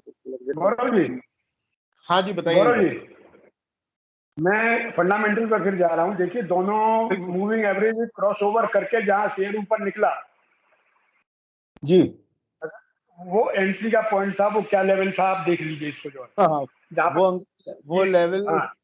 वो लेवल जो था 248 रुपए पे था। वहां एंट्री अगर किसी ने लिया जो फंडामेंटल वाला है तो आप देखिए वो तो बेच नहीं पाएगा। ये मेरा कहना है कि मतलब अगर वो स्टॉप लॉस अपना मेरे ख्याल से ये ले लेता है कि मैं 200 दिन के मूविंग एवरेज या 100 दिन के मूविंग एवरेज में बैठूंगा, तो वो अगले 10 साल तो इस शेयर को बेचता हुआ दिखाई नहीं देता जब तक दोबारा से कोविड नहीं आएगा। मोनोपोलिस्टिक बिजनेस है साहब। हाँ, बहुत अच्छा शेयर है। लेकिन अगर कोई अच्छा शेयर कभी ना अंकल ऐसा कोई ट्रेंड बनाता है, जैसे आप देख रहे होंगे कि ये ओपन जब हुआ था 480 के बाद, और ये 2017 के बाद जब यहाँ पे कैंडल्स बन के इसने ब्रेकआउट दिया, ठीक है, आपने भले इसे यहाँ बाई नहीं किया, इसने ब्रेकआउट दे दिया, लेकिन इस लाइन से जब सपोर्ट लेके दोबारा जाता है ना, तो डेफिनेटली वो उसे बाई कर लेना चाहिए वहां पे। जब वो मल्टी ब्रेकआउट दे के सपोर्ट लेके ऊपर जाए, you go that trade and you go with a 50 or a 100-day moving average as a long-term stop loss, and there are chances for 5-10 years you will be in that stock until a COVID comes. बिल्कुल agree. ठीक है, मेरे ख्याल से आज के लिए काफी स्टॉक है, until anybody has any stocks to ask or any questions. नहीं साहब, बहुत बढ़िया सेशन था आज का। फंडामेंटल्स के बारे में बहुत कुछ सीखने मिला वो सर से, मतलब which is very important. Technical and fundamental, to combine together, that will become a better analysis of, chart. Actually Daljit ji, ये ना सेशन भी अच्छे हो रहे हैं, क्योंकि पहले ना क्या होता था, कुछ लोग जैसे आपसे भी मेरे इंडिविजुअली सेशन हुए हैं, फिर मैंने देखा काफी लोगों के पास इंफॉर्मेशन शेयर करने के लिए है, पूछने के लिए है, तो एक ये इसको जब तक लॉकडाउन में है तब तक वीकली इवेंट बना लेते हैं, फिर महीने का एक इवेंट बना लेंगे भाई। ये एक तरीके से अच्छा सर, नहीं एक लगता। चीज सीखने को मिली सर, एक्चुअली आई थिंक बाकी लोग भी सुन रहे हैं, जो कि कुछ ये लोग जो है स्टॉक मार्केट का जगराता सा होते जा रहा है हर हफ्ते का। सर सुनना, सर मुझे लगता है सर सुनना बहुत इंपॉर्टेंट है सर। आपको टेक्निकल एनालिसिस पता है और वो सर ने फंडामेंटल बता रहे हैं सर, क्योंकि ये इंफॉर्मेशन मिलती नहीं है कहीं पे। आप कहीं गूगल करोगे, you want make out head and tail of the information. बिल्कुल जो पर्सनल एक्सपीरियंस है स्टॉक मार्केट में आपको जानकारी मिलती है, वो सबसे वैल्यूएबल है। आप कितने यूट्यूब के चैनल देख लो, और अंकल जो लोकेश अंकल है, he is a retired person, अच्छे पोस्ट से रिटायर हुआ है, and he has immense experience, knowledge, and he has taken profit from the market. तो उनकी बात, मतलब उनसे तो इतना कुछ सीखने का, इसलिए बार बार मैं उनसे कहता हूँ अंकल अपनी राय सर एक्सपीरियंस का बहुत बेनिफिट होगा हम लोगों को, क्योंकि उन्होंने ऐसी चीजें बताई हैं फंडामेंटल, तो मुझे तो मैंने आज फर्स्ट टाइम सुनी है sir. I will be very honest, that's why I ask him to, वो अपने कमेंट जरूर दें। मैं और किसी से कहता, लेकिन उनसे जरूर कहता हूँ, क्योंकि उनसे ना हर बार, हर सेशन में, हर बार बात में 4 चीजें मैंने उनसे सीखी हैं अभी तक। And one of the stocks I made entry because he told me something which was very which was something new for me as well. I didn't knew about it. Exactly. Very, very great session today. Thank you everyone. तो फिर आज session and करते हैं यार। Thank you for your questions, your comments. Let's keep it going. और अपने questions prepare करके आए, पहले ही अगर भेज दोगे ना अगली बार, तो मैं कुछ उस पर प्रेजेंटेशन भी या चार्ट पहले ही निकाल लूंगा, तो वो बढ़िया हो जाता है। Sure. Good. Thank you. Thank you everyone. Thank you all. Thank you. Thank you all. Thank you.